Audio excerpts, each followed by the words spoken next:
रख हौसला तू बंदे, वक्त तेरा आएगा। खुद नू कर तू काबिल कि खुदा मिल जाएगा। देवमान एक अजिही परसनैलिटी जिन्ना सख्त मेहनत नाल जिंदगी दा सफ़र शुरू किया। जीवन साथी, बच्चों, कम्यूनिटी दे सहयोग नाल आयल ऑफ मैन तक दा सफ़र तय किया, पर दुनियावी मोह माया विचकार आत्मिक सुख लभन दी चाह ने गिविंग बैक टू कम्यूनिटी वाल प्रेरित किया ते जन्म होया मैनकाइंड चैरिटेबल सोसाइटी दा। दरख्त लगाउण, अनाथ आश्रम चलाउण, लोड़वंदां तक भोजन, कपड़े दीआं जरूरतां, हस्पतालां नूं फंड पहुंचाउण दा निस्वार्थ काम। देवमान एक बिजनेसमैन के तौर पर कम्यूनिटी विच विचरते ने ते इस तो इलावा मानसिक अध्यात्मिक शांति लई कुछ समा अपनी कुटिया विच किताबां पढ़दे दुनिया तो दूर गुजारते हैं। Devmaan the one who made it. देखो तो सुपना जिंदगी, पढ़ो तो किताब है जिंदगी, सुनो तो ज्ञान है जिंदगी। पॉजिटिव रहो, रब च विश्वास रखो तो मेहनत करो तो आसान है जिंदगी, मेहनत करो तो आसान है जिंदगी। सफ़रनामा, सफ़रनामा जिंदगी का सफ़र, जिंदगी का सफ़र असी उन्हां लोकां दे नाल देख रहे हैं जिन्हां ने मेहनत की है, एक मुकाम हासिल किया। तो सफ़रनामा का अज का सफ़र होवेगा मिस्टर देव मान दे नाल। ते आओ शुरुआत करते हैं अज के सफ़र की। मिस्टर मान, thank you for having us. ते अगैन तुहाडे नाल जिहड़ा दोबारा गलबात करन दा मौका मिल रहा है। Thank you once again. Thank you for coming. Mister Maan, Safarnama ਦੇ ਵਿੱਚ ਅਸੀਂ ਸਫ਼ਰ ਦੀ ਗੱਲ ਕਰਦੇ ਹਾਂ ਤੇ ਰੋਜ਼ਾਨਾ ਸਾਡਾ ਸਫ਼ਰ ਸ਼ੁਰੂ ਹੁੰਦਾ ਸਵੇਰੇ ਮਾਰਨਿੰਗ ਤੋਂ ਇੱਕ ਸਫ਼ਰ ਸ਼ੁਰੂ ਕਰਦੇ ਹਾਂ ਅਸੀਂ। ਤੇ ਤੁਹਾਡੇ ਸਫ਼ਰ ਦੀ ਜਿਹੜੀ ਇਹ ਸ਼ੁਰੂਆਤ ਹੈ ਰੋਜ਼ਾਨਾ ਦੇ ਉਹ ਕਿੱਦਾਂ ਹੁੰਦੀ ਹੈ? मैं तो एक सुपना जिहा लगदा भी कल परसों यही जम्मे सीगे ते हुण सफ़रनामा भी बन गया। सो मेरा भी बड़ा ही सिंपल जो रूटीन है जी। मैं थोड़ा जिहा आदे मिसिस नाल थोड़ा पहला उठदा वां, मैनूं थोड़ा जिहा मैਡੀਟੇਸ਼ਨ करन दा शौक है। सो घंटा सवा घंटा डेढ़ घंटा ਉਹਦੇ ਵਾਸਤੇ मैं ਲੈਣਾ ਤੇ ਫਿਰ ਮਿਸਿਸ ਚਾਹ ਬਣਾ ਲੈਂਦੇ, ਚਾਹ ਪੀਨੇ ਜੀ ਬੈੱਡ ਦੇ ਵਿੱਚ। ਬੈੱਡ ਟੀ ਆਪਣੀ ਚੱਲਦੀ ਹੈ ਜੀ। ਸੋ ਬੈੱਡ ਟੀ ਦੇ ਬਗੈਰ ਨਹੀਂ ਦਿਨ ਨਹੀਂ ਸ਼ੁਰੂ ਹੁੰਦਾ ਹੈਗਾ। ਸੋ ਉਹ ਤੋਂ ਬਾਅਦ ਥੋੜ੍ਹਾ ਬਹੁਤ ਐਕਸਰਸਾਈਜ਼ ਦਾ ਕੋਈ ਵਾਕ ਵੂਕ, ਮੈਨੂੰ ਵਾਕ ਦਾ ਸ਼ੌਂਕ ਹੈ ਜੀ। ਘੰਟਾ ਕੁ ਵਾਕ ਕਰ ਲਈਦੀ ਹੈ। ਜੋ ਵੀ ਪੈਨੋਰਾਮਾ ਵਿੱਚ ਜਾਣ ਰਹਿੰਦੇ ਆ ਉਹ ਸਾਰੇ ਜਾਣਦੇ ਵੀ ਡੇਵ ਨੇ ਸਵੇਰੇ ਵਾਕ ਕਰਦਾ। ਹਾਂਜੀ। ਸੋ ਉਹ ਤੋਂ ਬਾਅਦ ਘਰੇ ਆ ਕੇ ਬ੍ਰੈਕਫਾਸਟ ਕਰਕੇ ਜੀ ਫਿਰ ਤਿਆਰ ਹੋ ਕੇ ਕੰਮ ਤੇ। ਬ੍ਰੇਕਫਾਸਟ ਰਿਚੁਅਲ ਹੁੰਦੇ ਆ ਕਿ ਬ੍ਰੇਕਫਾਸਟ ਆਹ ਨਹੀਂ ਹੋਣਾ ਚਾਹੀਦਾ, ਆਹ ਹੋਣਾ ਚਾਹੀਦਾ, ਤੁਹਾਡੇ ਤੁਸੀਂ ਕੁਝ ਫੋਲੋ ਕਰਦੇ? ਨਹੀਂ ਜੀ, ਬੜਾ ਸਿੰਪਲ ਹੀ ਕੰਮ ਰੱਖਿਆ ਜੀ। 2 ਅੰਡੇ ਦਾ ਆਮਲੇਟ ਹੋਵੇ ਤੇ 2 ਬ੍ਰੈਡ ਦੇ ਪੀਸ ਹੋਣ ਜਾਂ ਨਾਲ ਇੱਕ ਪਰੌਂਠਾ ਹੋਵੇ। ਘਰੇ ਹੋਰ ਕੌਣ ਕੌਣ ਹੈਗਾ ਫੈਮਿਲੀ ਮੈਂਬਰ? ਰੈਗੂਲਰ ਤੌਰ 'ਤੇ ਤਾਂ ਜੀ ਇੱਕ ਮੇਰੇ ਮਿਸਿਸ ਹੈ ਤੇ ਇੱਕ ਸਾਡੇ ਕੋਲ ਜੀ ਇੱਕ ਬੜਾ ਹੀ ਬੱਬਰ ਸ਼ੇਰ ਕੁੱਤਾ ਵਾ ਵਿਚਾਰਾ, ਉਹ ਹੈਗਾ। ਤੇ ਬੱਚੇ ਹੁਣ ਆਪਦੇ ਘਰਾਂ 'ਚ ਰਹਿੰਦੇ ਜੀ। ਸੋ ਪੈਟ ਲਵਰ ਹੈਗੇ ਆ ਫਿਰ? ਹਾਂਜੀ ਜੀ, ਇਟਸ ਐਬਸੋਲੂਟਲੀ ਸਾਰੀ ਉਮਰ ਇਸ ਕੁੱਤਾ ਰਿਹਾ ਸਾਡੇ ਕੋਲ। That's nice. ਕੈਨੇਡਾ ਦੇ ਸਫ਼ਰ ਦੀ ਗੱਲ ਕਰਦੇ ਆ ਤੇ ਕੈਨੇਡਾ ਤੁਸੀਂ 70s ਦੇ ਆਏ ਹੈਗੇ ਆ, ਜਦੋਂ ਮੈਨੂੰ ਲੱਗਦਾ 14 ਸਾਲ ਦੇ ਹੁੰਦੇ ਸੀ। ਸੋ 14 ਸਾਲ ਦਾ ਬੱਚਾ ਜੋ ਕੈਨੇਡਾ ਆਇਆ ਸੀਗਾ, ਉਹਦਾ ਸਫ਼ਰ ਦੱਸੋ ਕਿੱਦਾਂ ਦਾ ਰਿਹਾ? ਆਸ਼, ਗੁੱਡ ਮੈਮਰੀ। ਸਭ ਯਾਦ ਰੱਖਿਆ ਪਿਛਲੀ ਵਾਰ। ਹਾਂਜੀ, ਦੇਖੋ ਜੀ, ਇਹ ਤਾਂ ਮੈਂ ਤਾਂ ਹਰ ਇਮੀਗ੍ਰੈਂਟ ਦੀ ਇਹ ਗੱਲ ਕਰਦਾ ਵਾਂ ਜਿਹੜੇ ਕਿ ਇਮੀਗ੍ਰੈਂਟ ਪੁਰਾਣੇ ਜ਼ਮਾਨੇ ਦੇ ਆਏ ਨਾ, ਉਹਨਾਂ ਕੋਲ ਪੈਸੇ ਪੂਸੇ ਹੈ ਨਹੀਂ ਸੀਗੇ।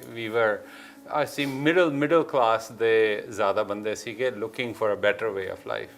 ਅਤੇ ਸਾਡਾ ਵੀ ਕੁਛ ਇਹੋ ਜਿਹੇ ਸਫ਼ਰ ਸੀਗੇ ਜੀ। ਮੇਰੇ ਬ੍ਰਦਰ ਨੂੰ ਥੋੜ੍ਹਾ ਜਿਹਾ ਮੇਥੋਂ ਵੱਡੇ ਸੀਗੇ, ਉਹ ਹੁਣ ਪੂਰੇ ਹੋ ਚੁੱਕੇ ਆ। ਉਹ ਇੰਡੀਆ ਵਿੱਚ ਥੋੜ੍ਹਾ ਬਹੁਤ ਬਦਮਾਸ਼ੀ ਕਰਦੇ ਹੁੰਦੇ ਸੀ ਅਤੇ ਫਾਦਰ ਨੇ ਕਿਹਾ ਵੀ ਇਹਨੂੰ ਇੱਥੋਂ ਕੱਢੋ। ਅਤੇ ਉਹਦੇ ਨਾਲ ਹੀ ਮੇਰਾ ਵੀ ਨੰਬਰ ਲੱਗ ਗਿਆ ਕਿਉਂਕਿ ਮੈਂ ਪੜ੍ਹਨ ਨੂੰ ਥੋੜ੍ਹਾ ਠੀਕ ਹੁੰਦਾ ਸੀਗਾ। ਸੋ ਉਹਦੇ ਨਾਲ ਇੱਥੇ ਪਹੁੰਚੇ ਹੋਏ। $2 ਲੈ ਕੇ ਆਏ ਸੀ ਜਿਹੜੇ ਫਾਦਰ ਨੇ ਦਿੱਤੇ ਸੀ, ਅਤੇ ਉਸ ਤੋਂ ਬਾਅਦ ਆ ਕੇ ਕੀ ਕੁਝ ਫੇਸ ਕਰਨਾ ਪਿਆ?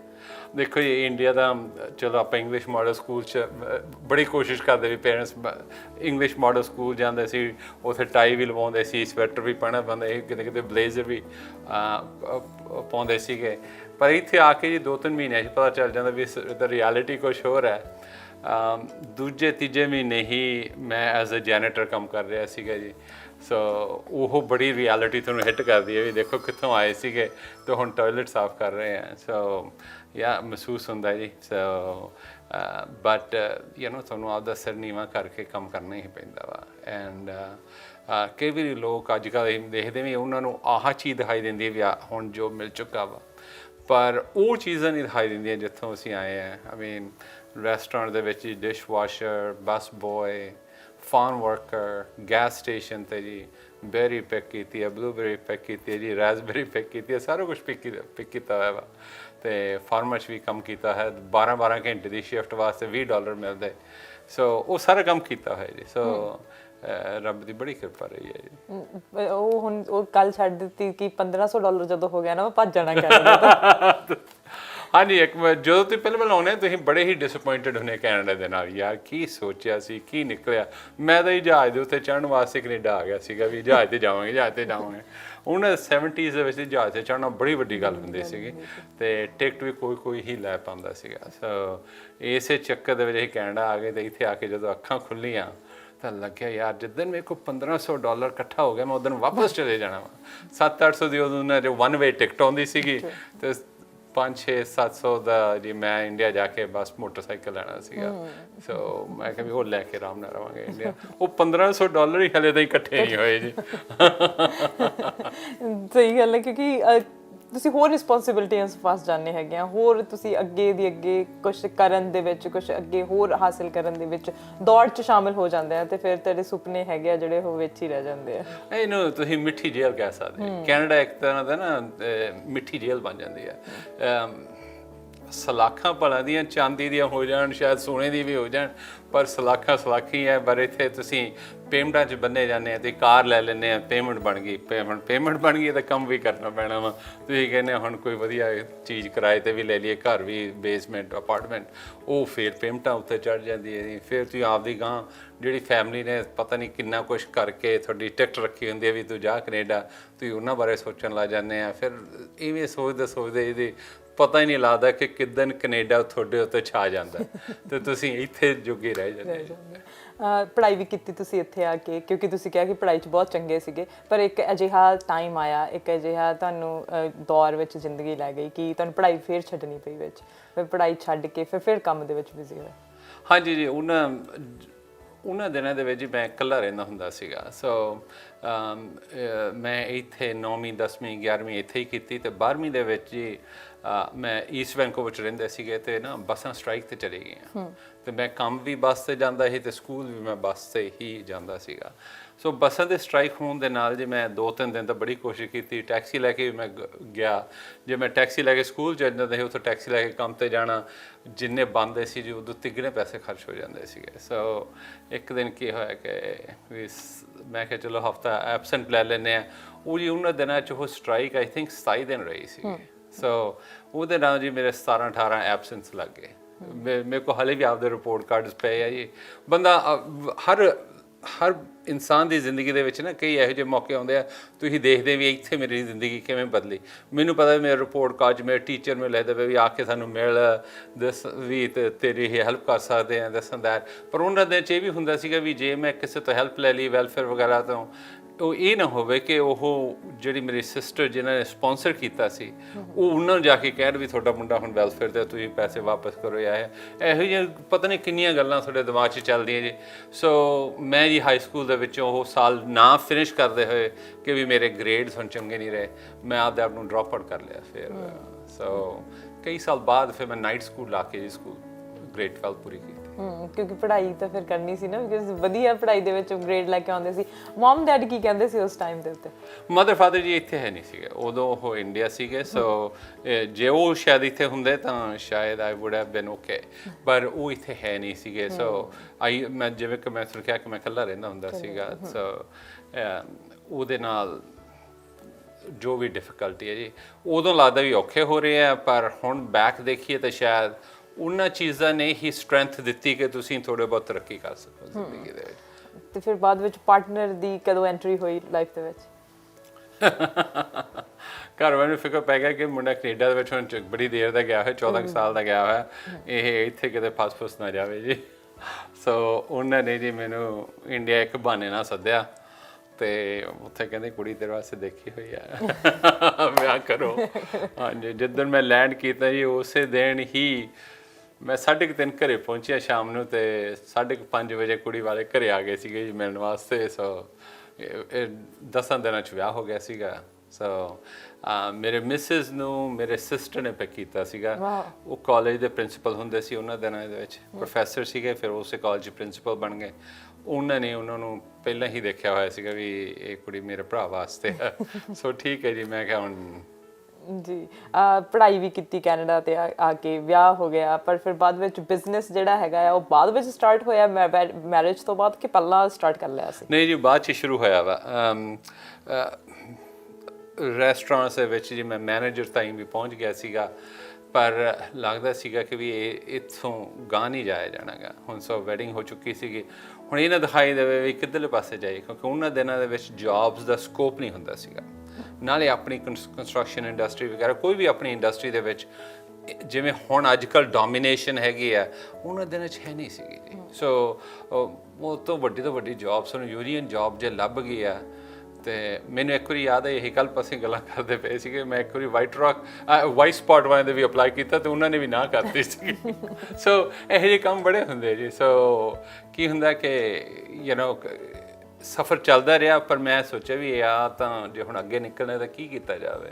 ਸੋ ਮੈਂ ਕਿਹਾ ਵੀ ਸੇਲਸਮੈਨ ਹੀ ਕਰ ਸਕਦੇ, ਜਾਂ ਤਾਂ ਕਾਰਾਂ ਵੇਚ ਲਓ ਜਾਂ ਘਰ ਵੇਚ ਲਓ। ਤੇ ਮੈਂ ਕਿਹਾ ਜੀ ਚਲੋ ਹੁਣ ਘਰ ਇੱਕ ਉਹ ਤਾਂ ਲੈ ਚੁੱਕੇ ਸੀਗੇ, ਚਲੋ ਹੁਣ ਘਰ ਹੀ ਵੇਚਦੇ ਆ।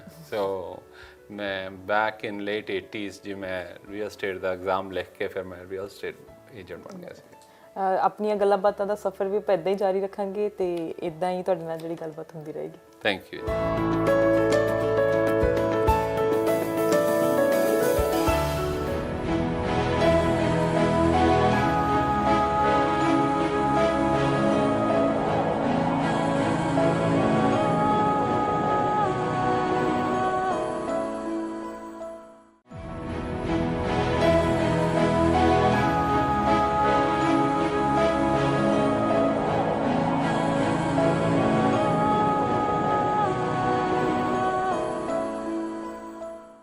ਸਫ਼ਰਨਾਮਾ ਦੇ ਵਿੱਚ ਅਸੀਂ ਹੈਗੇ ਆ ਅੱਜ ਮਿਸਟਰ ਡੇਵ ਮਾਨ ਦੇ ਘਰ, ਤੇ ਉਹਨਾਂ ਦੇ ਨਾਲ ਜਿਹੜੀਆਂ ਗੱਲਾਂ ਹੋਈਆਂ ਉਹ ਤਾਂ ਸਿਰਫ ਥੋੜ੍ਹੀਆਂ ਜਿਹੀਆਂ ਹਜੇ ਗੱਲਾਂ ਸੀ, ਹੋਰ ਵੀ ਇੰਸਪੀਰੇਸ਼ਨਲ ਟਾਕ ਹੈਗੀ ਆ ਉਹ ਹੋਣ ਜਾ ਰਹੀ ਹੈ, ਤੇ ਮਿਸਟਰ ਮਾਨ ਨਾਲ ਹੋਰ ਵੀ ਗੱਲਾਂ ਬਾਤਾਂ ਕਰਦੇ ਹਾਂ। ਸੋ ਸੌਰੀ ਗਾਇਜ਼, ਮੈਂ ਤੁਹਾਨੂੰ ਇੰਟਰਪਟ ਕਰਦੀ ਪਈ ਹਾਂ, ਪਰ ਅੱਜ ਸਫ਼ਰਨਾਮਾ ਦੇ ਵਿੱਚ ਤੁਹਾਡੇ ਨਾਲ ਜੋ ਸਫ਼ਰ ਦੀ ਗੱਲਬਾਤ ਹੈਗੀ ਆ ਉਹ ਇੱਦਾਂ ਹੀ ਜਾਰੀ ਰੱਖਾਂਗੇ ਅਸੀਂ। So nice to talk to you and nice to see you as well. ਤੇ ਆਪਣਾ ਤੁਹਾਡਾ ਦੋਨਾਂ ਦਾ ਬੌਂਡ ਹੈਗਾ ਆ, ਜਿੱਦਾਂ ਤੁਸੀਂ ਕਿਹਾ ਕਿ ਬਿਜ਼ਨਸ ਵੀ ਤੁਸੀਂ ਆਪਣੀ ਮੈਰਿਜ ਤੋਂ ਬਾਅਦ ਸਟਾਰਟ ਕੀਤਾ ਹੈ। ਸੋ ਆਪਣੇ ਬੌਂਡ ਬਾਰੇ ਥੋੜਾ ਜਿਹਾ ਦੱਸੋ ਕੁਛ। ਦੱਸੋ ਜੀ। ਨਹੀਂ ਜੀ, ਤੁਸੀਂ ਦੱਸੋ। As I said, there's only one spokesperson in the house, so I will let him talk. ਨਹੀਂ, ਆਈ ਥਿੰਕ ਇਨ ਘਰ ਦੇ ਵਿੱਚ ਹਸਬੈਂਡ ਵਾਈਫ ਦੇ ਵਿੱਚ ਫਰੈਂਡਸ਼ਿਪ ਹੋਣੀ ਬੜੀ ਜ਼ਰੂਰੀ ਹੈ। ਦੇਖੋ ਬੱਚਿਆਂ ਦੇ ਬਾਅਦ ਸਾਰਿਆਂ ਦੇ ਬਾਅਦ ਇੱਕ ਦੂਜੇ ਨਾਲ ਜਿਉਣਾ ਵਾ। ਜੇ ਤੁਸੀਂ ਇੱਕ ਦੂਜੇ ਨੂੰ ਲਾਈਕ ਨਹੀਂ ਕਰਦੇ ਤੇ and you don't have friendship, ਉਹ ਹੋਰ ਟਾਈਮ ਕੱਟਣਾ ਬੜਾ ਔਖਾ ਹੋ ਜਾਂਦਾ। So friendship is very necessary. Friendship number 1 ਚੀਜ਼ ਹੈ ਜੀ। To like each other is more important than ਉਹ ਜਿਹੜਾ ਹਿੰਦੀ ਮੂਵੀ ਵਾਲਾ ਪਿਆਰ ਹੁੰਦਾ ਵਾ। ਕਿਉਂਕਿ ਹਿੰਦੀ ਮੂਵੀ ਹਮੇਸ਼ਾ ਖਤਮ ਹੋ ਜਾਂਦੀ ਹੈ ਜਦੋਂ ਉਹਨਾਂ ਦਾ ਵਿਆਹ ਹੋ ਜਾਂਦਾ, ਉਦੋਂ ਉਹ ਦੀ ਹੈਪੀ ਐਂਡਿੰਗ ਕਰ ਦਿੰਦੇ। ਪਰ ਉਹਨਾਂ ਨੂੰ ਪਤਾ ਨਹੀਂ ਕਿ ਸਫ਼ਰ ਤਾਂ ਇੱਥੋਂ ਹੀ ਸ਼ੁਰੂ ਹੋ ਰਿਹਾ, ਉਦੋਂ ਪਹਿਲਾਂ ਜਿਹੜੀ ਡਿਸ਼ੂ ਹੋਈ ਆ ਉਹ ਤਾਂ ਕੁਝ ਵੀ ਨਹੀਂ ਸੀਗੀ। ਬਿਲਕੁਲ। ਤੇ ਮੁਸ਼ਕਿਲਾਂ ਜਿਵੇਂ ਤੁਸੀਂ ਕਿਹਾ ਕਿ 6 ਮਹੀਨੇ ਤੁਸੀਂ ਕੰਮ ਆਪਣੇ ਆਪ ਨੂੰ ਦਿੱਤੇ ਸੀਗੇ ਕਿ ਕੰਮ ਸੇਲਸ ਪਰਸਨ ਦਾ ਕੰਮ ਸ਼ੁਰੂ ਕਰਨਾ, ਦੇਖਦੇ ਆ ਕੀ ਬਣਦਾ। ਸੋ ਉਹ 6 ਮਹੀਨਿਆਂ ਦੇ ਵਿੱਚ ਕਿਹੜੀਆਂ ਮੁਸ਼ਕਿਲਾਂ ਦਾ ਸਾਹਮਣਾ ਕਰਨਾ ਪਿਆ? ਇਹਨਾਂ ਨੇ ਕੁਝ ਕਿਹਾ ਉਦੋਂ ਕਿ ਤੁਸੀਂ ਕੰਮ ਨਹੀਂ ਲੱਭ ਰਹੇ ਜਾਂ ਕੁਝ ਕਰ ਨਹੀਂ ਰਹੇ? ਸੋ ਉਹ ਜਿਹੜੇ 6 ਮਹੀਨਿਆਂ ਦਾ ਪੀਰੀਅਡ ਸੀ ਉਹ ਕਿੱਦਾਂ ਦਾ ਸੀ? ਨਹੀਂ ਜੀ, ਰਾਣੀ ਐਕਚੁਅਲੀ ਕਿਤੇ ਵੀ ਮੈਨੂੰ ਡਿਸਕਰੇਜ ਨਹੀਂ ਕਰਦੇਗੇ। So that's a good thing. As a matter of fact ਇਹਨਾਂ ਨੂੰ ਮੇਰੀ ਐਬਿਲਿਟੀ ਦੇ ਵਿੱਚ ਜ਼ਿਆਦਾ ਵਿਸ਼ਵਾਸ ਹੈ। ਕਈ ਵਾਰੀ ਜਿੰਨਾ ਸ਼ਾਇਦ ਮੈਨੂੰ ਆਦੀ ਐਬਿਲਿਟੀ 'ਚ ਹੈ ਉਹਨਾਂ ਕਿਤੇ ਜ਼ਿਆਦਾ ਇਹਨਾਂ ਨੂੰ ਮੇਰੇ ਤੇ ਵਿਸ਼ਵਾਸ ਹੈ। So that is a good thing. ਮੈਨੂੰ ਕਿਤੇ ਕਿਤੇ ਡਾਊਟ ਹੋ ਸਕਦੀ ਵੀ ਮੇਥੋਂ ਆ ਕੰਮ ਹੋ ਪਾਊਗਾ ਕਿ ਨਹੀਂ, ਪਰ ਸ਼ੀ ਬਲੀਵਸ ਵੀ ਇਹਨਾਂ ਨੂੰ ਮਹਿਸੂਸ ਹੁੰਦਾ ਕਿ ਕਰ ਲੈਣਗੇ। ਹਾਂ, ਉਹਨਾਂ ਦਿਨਾਂ ਦੇ ਵਿੱਚ ਇਹਨਾਂ ਨੇ ਕਿਤੇ ਨਹੀਂ ਕਿਹਾ ਵੀ ਕੀ ਬਣੂਗਾ, ਤਾਂ ਇਹ ਚੀਜ਼ ਇਹਨਾਂ ਦਾ ਵਸ ਚੱਲੇ ਤਾਂ ਮੈਂ ਘਰੋਂ ਨਿਕਲਾਂ ਹੀ ਨਾ। So you have to go out and work, right? ਆਈ ਨੋ, ਪਰ ਜੇ ਇਹਨਾਂ ਦਾ ਬਸ ਚੱਲੇ ਇਹ ਮੈਂ ਕਿਤੇ ਵੀ ਨਾ ਜਾਣ ਦੇਣ। ਕੀ ਜਾਣ ਦੀ ਲੋੜ ਹੈ ਕਿ ਕਿੱਥੇ ਜਾਣਾ, ਬੈਠੇ ਰਹੋ। ਸੋ ਬਟ ਉਹਨਾਂ ਦਿਨਾਂ ਦੇ ਵਿੱਚ ਜਦੋਂ ਬੱਚੇ ਵੀ ਛੋਟੇ ਸੀਗੇ ਐਂਡ ਮੈਂ ਹੀ ਆਪਦੇ ਆਪ ਨੂੰ, ਉਦੋਂ ਪੈਸੇ ਵੀ ਇੰਨੇ ਹੈ ਨਹੀਂ ਸੀਗੇ, ਸੋ ਮੈਂ 6 ਮਹੀਨਿਆਂ ਵਾਸਤੇ ਆਪਦਾ ਮੋਰਗੇਜ ਪੇਮੈਂਟ, ਆਪਦੀ ਗਰੋਸਰੀ ਪੇਮੈਂਟਸ, ਕਾਰ ਦੀ ਪੇਮੈਂਟਸ ਵਗੈਰਾ ਇਕੱਠੀਆਂ ਕਰਕੇ ਪਾਸੇ ਰੱਖੀਆਂ। ਮੈਂ ਕਿਹਾ ਵੀ ਕਾਕੇ ਹੁਣ ਤੂੰ ਰੀਅਲ ਸਟੇਟ ਤੋਂ ਬਣਨ ਲੱਗਾ ਵਾਂ। ਅੱਗੇ ਮੈਂ ਆਪਦੇ ਆਪ ਨੂੰ 6 ਮਹੀਨੇ ਦਿੱਤੇ ਵੀ ਜੇ 6 ਮਹੀਨਿਆਂ ਦੇ ਵਿੱਚ ਰੋਜ਼ਗਾਰੀ ਚੱਲ ਗਈ ਤਾਂ ਠੀਕ ਹੈ, ਨਹੀਂ ਤਾਂ ਕਾਕੇ ਵਾਪਸ ਚਲ ਜਾਵਾਂਗੇ। ਸੋ ਜੀ ਮੈਂ ਅਕਤੂਬਰ ਦੇ ਵਿੱਚ ਕੰਮ ਸ਼ੁਰੂ ਕੀਤਾ ਹੈ। ਸੋ ਅਕਤੂਬਰ ਦੇ ਵਿੱਚ ਰੀਅਲ ਸਟੇਟ ਆਫਿਸ ਜੁਆਇਨ ਕੀਤਾ। ਪਹਿਲਾ ਮਹੀਨਾ ਤਾਂ ਇਹ ਸਾਨੂੰ ਪਤਾ ਹੀ ਨਹੀਂ ਲੱਗਦਾ, ਫਾਰਮ ਉਹ ਕੁਛ ਨਹੀਂ ਵਿਕਿਆ। ਦੂਜਾ ਮਹੀਨਾ ਨਵੰਬਰ ਆਇਆ, ਸੋਲਡ ਨਥਿੰਗ। ਦਸੰਬਰ ਆਇਆ ਜੀ, ਹੁਣ ਕ੍ਰਿਸਮਸ ਆ ਗਿਆ ਵਾ, ਹਜੇ ਤਾਂ ਵਿਕਿਆ ਕੁਛ ਨਹੀਂ ਗਾ। ਕੋਸ਼ਿਸ਼ ਪੂਰੀ ਹੋ ਰਹੀ ਹੈ, ਐਜ਼ ਅ ਮੈਟਰ ਆਫ ਕੋਸ਼ਿਸ਼ ਵੀ ਹੋ ਰਹੀ ਹੈ, ਪਰ ਨਿਰਾਸ਼ਾ ਵੀ ਹੋ ਰਹੀ ਹੈ ਕਿਉਂਕਿ ਕਈ ਸੈਟਬੈਕਸ ਆ ਰਹੇ ਹੈ ਦਿਸ ਐਂਡ ਦੈਟ। ਤੇ ਦਸੰਬਰ ਦੇ ਵਿੱਚ ਵੀ ਕੁਛ ਨਹੀਂ ਵਿਕਿਆ ਕਿਉਂਕਿ ਮਾਰਕੀਟ ਸਲੋ ਹੋ ਜਾਂਦੀ ਹੈ ਇਹਨਾਂ ਦਿਨਾਂ ਵਿੱਚ। ਦੇਖੋ ਕਹਿ ਜੀ, ਦਿੰਦੇ ਕਈ ਆ। ਸ਼ੁਰੂ ਵੀ So ਕਰ why ਰਹੇ don't I ਨੇ। let you guys talk and I will. Thank you. ਜੀ। ਸੋ ਦਸੰਬਰ ਦੇ ਵਿੱਚ ਕੁਛ ਨਹੀਂ ਵਿਕਿਆ ਜੀ। ਜਨਵਰੀ ਦਾ ਐਂਡ ਆ ਗਿਆ। ਮੈਂ ਜੀ ਆਪਦੇ ਨਾ ਹੁਣ ਮੈਨੂੰ ਲੱਗਿਆ ਕਿ ਵੀ ਸ਼ਾਇਦ ਇਸ ਬਿਜ਼ਨਸ ਦੇ ਵਿੱਚ ਮੈਂ ਸਕਸੈਸਫੁਲ ਨਹੀਂ ਹੋਊਂਗਾ। ਤਾਂ ਬੰਦੇ ਨੂੰ ਫਿਕਰ ਤਾਂ ਹੁੰਦਾ ਹੀ। ਮੈਂ ਕਿਹਾ ਵੀ ਚਲੋ ਪੁਰਾਣੀ ਜੌਬ ਤੇ ਦੇਖ ਕੇ ਆਉਨੇ ਆ ਵੀ ਉਹਨਾਂ ਨੇ ਮੇਰੀ ਜੌਬ ਹੁਣ ਤਾਂ ਹੀ ਫਿਲ ਕਰਤੀ ਆ ਕਿ ਸੰਭਾਵਨਾ ਹੈਗੀ ਆ। ਸੋ ਉੱਥੇ ਤੁਸੀਂ ਜਾਣੇ ਆ, ਰੈਸਟੋਰੈਂਟ ਹੁੰਦਾ ਸੀਗਾ ਜੀ ਡਾਊਨਟਾਊਨ ਦੇ ਵਿੱਚ, ਮੈਂ ਮੈਨੇਜ ਕਰਦਾ ਸੀਗਾ। ਤੇ ਮੈਂ ਉੱਥੇ ਗਿਆ ਵੀ ਜਿਵੇਂ ਗੈਸਟ ਬਣ ਕੇ ਗਿਆ, ਗਾਹਕ ਬਣ ਕੇ ਗਿਆ ਤੇ ਖਾਧਾ ਪੀਤਾ। ਤੇ ਦੇਖ ਤਾਂ ਮੈਂ ਇਹ ਰਿਹਾ ਸੀਗਾ ਵੀ ਉਹਨਾਂ ਨੂੰ ਕਿਸੇ ਵੀ ਮੇਰੀ ਜੌਬ ਫਿਲ ਹੋ ਗਈ ਜਾਂ ਨਹੀਂ, ਪਰ ਉਹ ਮੈਥੋਂ ਪੁੱਛਣ ਵੀ ਡੇਵ ਕਿਵੇਂ ਚੱਲਦਾ ਪਿਆ। ਮੈਂ ਜੀ ਸਰਾਸਰ ਝੂਠ ਬੋਲਿਆ। ਮੈਂ ਕਿਹਾ ਬਹੁਤ ਵਧੀਆ ਚੱਲਦਾ ਪਿਆ, ਇਹ ਜਦੋਂ ਬਿਜ਼ਨਸ ਹੀ ਹੈ ਨਹੀਂ ਜੀ, ਵਿਕਿਆ ਹਲੇ ਤਾਂ ਕੁਛ ਵੀ ਨਹੀਂ ਸੀਗਾ ਜੀ। ਸੋ ਕੇਮ ਬੈਕ, ਡੋਰ ਨੌਕਿੰਗ ਕਰਨੀ, ਡੋਰ ਟੂ ਡੋਰ ਜਾਣਾ ਜੀ, ਦੇਖੋ ਤੁਸੀਂ ਘਰ ਵੇਚਣਾ ਚਾਹੁੰਦੇ ਤਾਂ ਵੇਚ ਲਓ। ਪਰ ਜੀ ਜਨਵਰੀ 'ਚ ਵੀ ਕੁਛ ਨਹੀਂ ਵਿਕਿਆ। ਫੈਬਰਵਰੀ ਦੇ ਐਂਡ ਤੇ ਜਾ ਕੇ ਜੀ ਇੱਕ ਘਰ ਵਿਕਿਆ। ਫਿਰ ਇੱਕਦਮ ਪਤਾ ਲੱਗ ਹੌਸਲਾ ਗਿਆ ਹੋਇਆ ਕਿ ਕੁਝ ਬਣ ਸਕਦਾ ਹੈ। ਪਰ ਜੀ ਫਿਰ ਫੈਬਰਵਰੀ ਦੇ ਐਂਡ ਤੇ 3-4 ਸੇਲਸ ਹੋ ਗਈਆਂ। ਸੋ ਉਹ ਜਿਹੜਾ ਕੰਮ ਜਿਹੜਾ ਇਕੱਠਾ ਕਰਦੇ ਪਏ ਸੀ ਉਹ ਤਾਂ ਹੀ ਉਹ ਫਲ ਆਇਆ। ਤੇ ਫਿਰ ਫਿਰ ਥੋੜਾ ਬਹੁਤ ਹਿਸਾਬ ਆ ਗਿਆ। ਫਿਰ ਤੁਸੀਂ ਕਹਿੰਦੇ ਅੱਛਾ ਆਏਂ ਗੱਲਬਾਤ ਕਰੀ ਦੀ ਆ, ਆਏਂ ਕਰੀਦਾ, ਆਹ ਕਰੀਦਾ, ਉਹ ਕਰੀਦਾ। ਥੋੜਾ ਬਹੁਤ ਤੁਹਾਨੂੰ ਦਾਅ ਪੇਚ ਆ ਜਾਂਦੇ ਜਿਵੇਂ ਆਪਾਂ ਬਿਜ਼ਨਸ 'ਚ ਕਹਿੰਦੇ ਜੀ। ਸੋ ਦਾਅ ਪੇਚ ਖੂਬ ਸਿੱਖੇ ਜੀ। ਤੇ ਐਂਡ ਰੀਅਲ ਸਟੇਟ ਬੜੀ ਹੀ was very good for me. ਤੇ ਕਿਹੜੇ ਸਾਲ ਦੀ ਗੱਲ ਹੈਗੀ ਹੈ? 90 ਮੈਨੂੰ ਲੱਗਦਾ 1994 ਦੀ ਗੱਲ ਨਹੀਂ ਇਹ ਗੱਲ ਮੈਂ ਸ਼ੁਰੂ ਕੀਤਾ ਸੀ 1989 ਦੇ ਵਿੱਚ। 89 ਦੇ ਵਿੱਚ। ਹਾਂਜੀ। But 1990, I thank God, ਰੱਬ ਦੀ ਕਿਰਪਾ ਦੇ ਨਾਲ I was one of the top 10% realtors, medallion ਦੇ ਵਿੱਚ ਆ ਗਏ ਸੀਗੇ। 91, 92, 93, 94 ਮੈਂ ਬੜਾ ਕੰਮ ਕੀਤਾ ਜੀ। Like I was selling over 200 houses a year and that's a lot ਇੱਕ ਸਿੰਗਲ ਬੰਦੇ ਵਾਸਤੇ। ਪਰ ਜੀ ਉਦੋਂ ਪੈਸੇ ਵੀ ਹੈ ਨਹੀਂ ਸੀਗੇ। ਸੋ ਪੈਸੇ ਦੀ ਉਹ ਇੱਕ ਹੁੰਦੇ ਨਾ ਵੀ ਲੱਗ ਜਾਂਦੀ ਹੈ ਵੀ ਇਕੱਠੇ ਕਰਨੇ ਆ, ਕੁਝ ਅੱਗੇ ਨਿਕਲਣਾ ਹੈ, ਮੋਰਗੇਜ ਪੇ ਆਫ ਕਰਨੀ ਹੈ, ਜਵਾਕ ਛੋਟੇ ਆ, ਕੰਮ ਕਰ ਲਓ। ਤੇ ਬੱਚੇ ਵੀ ਛੋਟੇ ਸੀਗੇ ਹਨਾ, ਤੇ ਕੰਮ ਵੀ ਉਦੋਂ ਸਟਾਰਟ ਹੋਇਆ ਸੀ। ਸੋ ਟਾਈਮ ਕਿੱਦਾਂ ਮੈਨੇਜ ਹੁੰਦਾ ਸੀ? ਟਾਈਮ ਜੀ ਰੀਅਲ ਸਟੇਟ ਦਾ ਕੰਮ ਜੀ ਥੋੜਾ ਲੇਟ ਸ਼ੁਰੂ ਹੁੰਦਾ ਲਾਈਕ ਸਵੇਰੇ ਉੱਠ ਕੇ ਤੁਹਾਨੂੰ ਜਾਣ ਦੀ ਕਿਤੇ ਵੀ ਲੋੜ ਨਹੀਂ ਗੀ। ਜ਼ਿਆਦਾ ਤੋਂ ਜ਼ਿਆਦਾ ਤੁਹਾਡੀਆਂ ਜੀ ਲੰਚ ਤੋਂ ਅਪਾਇੰਟਮੈਂਟਸ ਸ਼ੁਰੂ ਹੁੰਦੀਆਂ ਵੀ ਕਿਸੇ ਕਲਾਇੰਟ ਨਾਲ ਤੁਸੀਂ ਲੰਚ ਕੀਤਾ, ਕਿਉਂਕਿ ਲੋਕਾਂ ਨੇ ਵੀ ਕੰਮ ਤੋਂ ਸ਼ਾਮ ਨੂੰ ਘਰੇ ਆਉਣਾ ਵਾ। ਪਰ ਰਾਤ ਨੂੰ ਲੇਟ ਤਾਈਂ ਕੰਮ ਕਰਨਾ ਪੈਂਦਾ, 8-9 ਵਜੇ ਤਾਈਂ, 10 ਵਜੇ ਤਾਈਂ, ਕਈ ਵਾਰੀ ਲੇਟ ਵੀ ਹੋ ਜਾਂਦੇ। ਪਰ ਉਸ ਹਿਸਾਬ ਨਾਲ ਤੁਸੀਂ ਮੈਲਟ ਹੋ ਜਾਂਦੇ ਨੇ। ਜਿਵੇਂ ਜੋ ਕੰਮ ਮੰਗਦਾ ਤੁਸੀਂ ਉਹਦੇ ਹਿਸਾਬ ਨਾਲ ਆਪਦੇ ਆਪ ਨੂੰ ਵੀ ਉਸ ਹਿਸਾਬ ਨਾਲ ਢਾਹ ਲੈਂਦੇ। ਸੋ ਉਦਾਂ ਟ੍ਰੇਨ ਹੁੰਦੀ ਹੈ ਨਾ, ਜਿਵੇਂ ਉਹਨੂੰ ਟਰੈਕ ਤੇ ਲਾਈਫ ਨੂੰ ਰੱਖਣਾ ਪੈਂਦਾ ਹੈ। ਐਬਸੋਲੂਟਲੀ ਲਾਈਫ ਟਰੈਕ ਤੇ ਜਾ ਰਹੀ ਸੀਗੀ, ਪਰ ਕਿਤੇ ਨਾ ਕਿਤੇ ਹੁੰਦਾ ਨਾ ਕਿ ਮੈਂ ਇਸ ਦੌੜ ਦੇ ਵਿੱਚ ਹੋਰ ਅੱਗੇ ਜਾਣਾ ਹੈਗਾ। ਸੋ ਕੀ ਮੰਜ਼ਿਲ ਕੋਈ ਰੱਖੀ ਹੋਈ ਸੀ ਆਪਣੇ ਦਿਮਾਗ ਦੇ ਵਿੱਚ ਕਿ ਮੈਂ ਇਹ ਅਚੀਵ ਕਰਨਾ, ਕੋਈ ਗੋਲ ਰੱਖਿਆ ਹੋਇਆ ਸੀ? ਮੈਂ ਜੀ ਸ਼ੁਰੂ ਤੋਂ ਕੰਪੈਰੀਟਿਵ ਰਿਹਾ ਹੈ, ਲੱਗਦਾ ਨਹੀਂ ਸੀਗਾ, ਬਟ I was competitive। ਹਾਂ ਇਹ ਹੁੰਦਾ ਸੀ ਕਿ ਕੋਈ ਚੀਜ਼ ਕਰਕੇ ਦੇਖਣੀ ਹੈ ਦਿਖਾਉਣੀ ਹੈ ਬਟ ਪੈਸਾ ਕਿਤੇ ਵੀ ਕੋਈ ਰੀਜ਼ਨ ਨਹੀਂ ਸੀਗਾ ਮੇਰੇ ਅਮੀ ਹਾਂ ਦੇਖੋ ਜ਼ਰੂਰਤ ਤਾਂ ਪੈਸੇ ਦੀ ਲੋੜ ਹੈ ਤੁਹਾਨੂੰ ਤੁਸੀਂ ਅੱਗੇ ਨਿਕਲਣਾ ਚਾਹੁੰਦੇ ਆ ਤੁਸੀਂ ਆਪਦੇ ਆਪ ਨੂੰ ਤੇ ਆਪਦੀ ਫੈਮਿਲੀ ਨੂੰ ਸੇਫ ਕਰਨਾ ਚਾਹੁੰਦੇ ਆ ਪਰ ਪੈਸਾ ਕਿਤੇ ਵੀ ਰੀਜ਼ਨ ਨਹੀਂ ਸੀਗਾ ਕਿ ਜਿਹਦੇ ਵਾਸਤੇ ਮੈਂ ਕੰਮ ਕੀਤਾ ਇਹ ਚੀਜ਼ ਮੇਨ ਚੀਜ਼ ਹੈ ਜਿਹੜਾ ਬੰਦਾ ਪੈਸੇ ਨੂੰ ਪਿਆਰ ਕਰ ਦਿੰਦਾ ਉਹ ਪੈਸੇ ਤੋਂ ਹਾਰ ਜਾਂਦਾ ਹੈ ਤੁਸੀਂ ਪੈਸੇ ਦੀ ਰਿਸਪੈਕਟ ਕਰੋ ਦੇਖੋ ਇਹ ਤੁਹਾਡੇ ਮੂਹਰੇ ਰੋਟੀ ਰੱਖਦੀ ਹੈ ਤੁਹਾਡੇ ਬੱਚਿਆਂ ਨੂੰ ਰੋਟੀ ਦਿੰਦੀ ਹੈ ਤੁਹਾਡੇ ਉੱਤੇ ਛੱਤ ਦਿੰਦੀ ਹੈ ਸੋ ਪੈਸੇ ਦੀ ਰਿਸਪੈਕਟ ਜ਼ਰੂਰੀ ਹੈ ਪਰ ਪੈਸੇ ਦਾ ਪਿਆਰ ਨਹੀਂ ਜ਼ਰੂਰੀ ਸੋ ਇਹ ਚੀਜ਼ ਜੋ ਤੁਸੀਂ ਸਮਝ ਜਾਂਦੇ ਆ ਆਪਦੇ ਰੂਹ ਦੇ ਵਿੱਚ ਪਰ ਮੈਨੂੰ ਕਿਤੇ ਵੀ ਪੈਸੇ ਦਾ ਨਹੀਂ ਸੀਗਾ ਮੈਨੂੰ ਚੀਜ਼ਾਂ ਲਰਨ ਕਰਨ ਦਾ ਤੇ ਚੀਜ਼ ਕਰਨ ਦਾ ਜ਼ਿਆਦਾ ਸ਼ੌਂਕ ਸੀਗਾ ਸੋ ਥੈਂਕ ਗੋਡ ਜੀ ਰੀਅਲ ਸਟੇਟ ਦੇ ਵਿੱਚੋਂ ਹੀ ਇੱਕ ਹੋਰ ਫਿਰ ਸਾਧਨ ਪੜ੍ਹਦੇ ਗਏ ਰੀਅਲ ਸਟੇਟ ਦੇ ਬਾਰੇ ਵੀ ਗੱਲ ਕਰਾਂਗੇ ਤੇ ਅਸੀਂ ਚਾਹੁੰਦੇ ਹਾਂ ਕਿ ਤੁਸੀਂ ਸਾਨੂੰ ਆਪਣੇ ਆਫਿਸਿਸ ਦਾ ਟੂਰ ਵੀ ਲਗਵਾਓ ਤੇ ਦਿਖਾਓ ਕਿ ਤੁਸੀਂ ਕਿੱਦਾਂ ਵਰਕ ਕਰਦੇ ਹੈਗੇ ਆ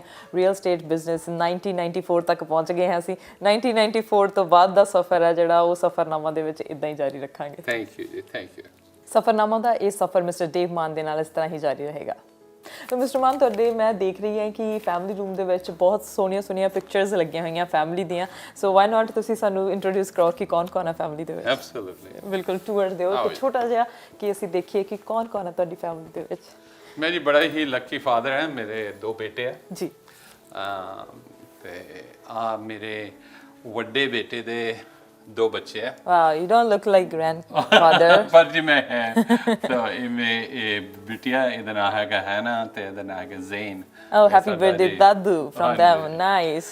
ਬੱਚੇ ਸਾਊ ਹੈ ਜੀ ਸੋ ਆ ਮੇਰੇ ਵੱਡੇ ਬੇਟੇ ਦੀ ਉਸੇ ਬੇਟੇ ਦੀ ਦੋਵੇਂ ਬੱਚੇ ਤੇ ਉਹਨਾਂ ਦੇ ਮਿਸਿਸ Nice. So cute. ਇਹਦੇ ਪਾਸੇ ਜੀ ਮੇਰੇ ਕੋ ਇੱਕ ਮੇਰਾ ਜਿਹੜਾ ਛੋਟਾ ਬੇਟਾ ਵਾ ਮੇਰਾ ਛੋਟਾ ਬੇਟਾ ਉਹਦੀ ਵਾਈਫ ਤੇ ਉਹਨਾਂ ਦਾ ਬੇਟਾ ਜੀ ਨਾਈਸ ਸੋ ਕਿਊਟ ਸੋ ਤਾਈ ਜੀ ਅਜੇ ਟੌਇਜ਼ ਵਗੈਰਾ ਪਏ ਆ ਇਹ ਉਹਨਾਂ ਵਾਸਤੇ ਹੀ ਪਏ ਆ ਬੱਚੇ ਆ ਜਾਂਦੇ ਆ ਸਲੀਪ ਓਵਰ ਵਾਸਤੇ ਵੀ ਆ ਜਾਂਦੇ nice and that is your picture nice ਹਾਂਜੀ ਜੀ ਇਹ ਵੀ ਖਿੱਚ ਲਈ ਦੇ ਜੀ you know at one point ਤੁਹਾਨੂੰ ਨਾ ਕਿ ਵੀ ਉਹ ਕਹਿੰਦੇ ਨਾ ਵੀ ਵਿਆਜ ਮੂਲ ਨਾਲੋਂ ਜ਼ਿਆਦਾ ਪਿਆਰਾ ਹੁੰਦਾ ਹਾਂਜੀ ਸੋ ਇਹ ਨਾ ਕਿਵੇਂ ਤੁਹਾਨੂੰ ਪਤਾ ਹੀ ਹੁੰਦਾ ਕਿ ਮੈਂ ਬੜਾ ਮਹਿਸੂਸ ਕਰਦਾ ਮੈਂ ਕਿ ਕਿਵੇਂ ਹੋ ਸਕਦਾ ਯਾਰ ਬੱਚੇ ਤਾਂ ਬੱਚੇ ਹੀ ਰਹਿਣਗੇ ਪਰ ਉਹ ਨਾ ਜਿਹੜੇ ਗ੍ਰੈਂਡਚਿਲਡਰਨ ਉਹਨਾਂ ਦਾ ਪਿਆਰ ਹੋਰ ਤਰ੍ਹਾਂ ਆਉਂਦਾ ਵਾ ਕਿਉਂਕਿ ਇੱਕ ਤਾਂ ਤੁਸੀਂ ਆਪ ਬੜੇ ਰਿਲੈਕਸ ਹੋ ਚੁੱਕੇ ਹੁੰਦੇ ਆ ਤੁਹਾਨੂੰ ਪਤਾ ਵੀ ਲਾਈਫ ਥੋੜੀ ਬਹੁਤ ਸਮਝ ਆ ਗਈ ਹੁੰਦੀ ਹੈ ਵੀ ਰੀਜ਼ਨੇਬਲ ਰਹੋ ਤੇ ਆਪਦੇ ਗ੍ਰੈਂਡਚਿਲਡਰਨ ਦੇ ਵਿੱਚ ਤੁਸੀਂ ਆਪ ਦਾ ਮੂੰਹ ਦੇਖਣਾ ਸ਼ੁਰੂ ਕਰ ਦਿੰਦੇ ਆ ਕਿ ਅੱਛਾ ਮੈਂ ਵੀ ਜੋ ਛੋਟਾ ਹੁੰਦਾ ਮੈਂ ਵੀ ਆਇਆ ਹੁੰਦਾ ਸੀ ਜਦੋਂ ਆਪਦੇ ਜਵਾਕ ਸੀ ਉਹ ਤਾਂ ਨਹੀਂ ਕੰਮ ਪੇਮੈਂਟ ਨਾਈਸ ਐਂਡ ਛੋਟੀਆਂ ਹੋਰ ਵੀ ਪਿਕਚਰਸ ਹੈਗੀਆਂ ਨੇ ਸੋ ਦਿਸ ਇਜ਼ ਨਾਈਸ ਓ ਇੱਥੇ ਤਾਂ ਇੱਕ ਕਿਊਟ ਸਿਤਾਰ ਵੀ ਹੈਗੀ ਹੈ ਤੁਸੀਂ ਵਜਾਉਂਦੇ ਆ ਨਹੀਂ ਜੀ ਇਹ ਮੇਰੇ ਮਿਸਿਸ ਦਾ ਕੰਮ ਹੈ ਜੀ ਉਹਨਾਂ ਨੇ ਇੰਡੀਆ ਤੋਂ BA ਕਰਕੇ ਆਏ ਸੀਗੇ ਇੰਡੀਅਨ ਕਲਾਸੀਕਲ ਦੇ ਵਿੱਚ ਉਹ ਹਾਲੇ ਵੀ ਸਿੱਖਦੇ ਆ ਅੱਜ ਕੱਲ ਵੀ ਸਿੱਖ ਰਹੇ ਆ ਸ਼ਰਨਜੀਤ ਤੋਂ ਬੜਾ ਹੀ ਪਿਆਰਾ ਬੇਟਾ ਹੈ ਜੀ so Sharanjeet this is a very good sitar artist ਹਾਂਜੀ ਫਿਰ ਵਧੀਆ ਤੁਸੀਂ ਮੈਨੂੰ ਲੱਗਦਾ ਵਿਲੇ ਟਾਈਮ ਦੇ ਵਿੱਚ ਫਿਰ ਸਿਤਾਰ ਸੁਣਦੇ ਹੋਵੋਗੇ ਉਹਨਾਂ ਤੋਂ ਹਾਂਜੀ ਜੀ ਸੋ ਸ਼ਰਨਜੀਤ ਆਪ ਵੀ ਆ ਜਾਂਦਾ ਸੋ ਸੁਣਦਾ ਬੜਾ ਵਧੀਆ ਲੱਗਦਾ ਵੈਰੀ ਨਾਈਸ ਵਾਂਸ ਅਗੇਨ ਬਹੁਤ ਵਧੀਆ ਤੁਸੀਂ ਦਿਖਾਇਆ ਹੈਗਾ ਆ ਤੇ ਹੁਣ ਅਸੀਂ ਅੱਗੇ ਤੁਹਾਡੇ ਨਾਲ ਇਦਾਂ ਹੀ ਗੱਲਬਾਤ ਜਾਰੀ ਰੱਖਾਂਗੇ ਕਿਉਂਕਿ ਸਾਡੇ ਕੋਲ ਇੱਕ ਛੋਟੀ ਜਿਹੀ ਗੇਮ ਆ ਉਹ ਵੀ ਤੁਹਾਡੇ ਨਾਲ ਪਲੇ ਕਰਨੀ ਹੈ absolutely thank you okay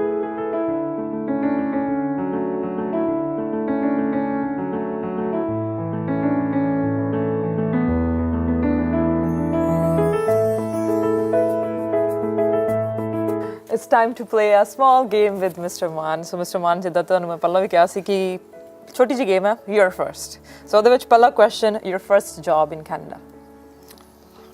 Janitor. First salary. $2 an hour. Wow. First house. In Vancouver, Trout Lake. First car. Cutlass Supreme. First house you sell. A duplex in New Westminster. First pet. First pet was our Drake Shera. Our dog. His name was Shera. Okay. And first school you joined in Canada. David Thompson. First charity you joined. Operation Rainbow Canada. First time you think you need God blessings. When I was about 44 years old. That's good. And first branded piece of cloth. Never. Never. Unless you consider Levi jeans branded, but I'm not into. First branded. watch branded.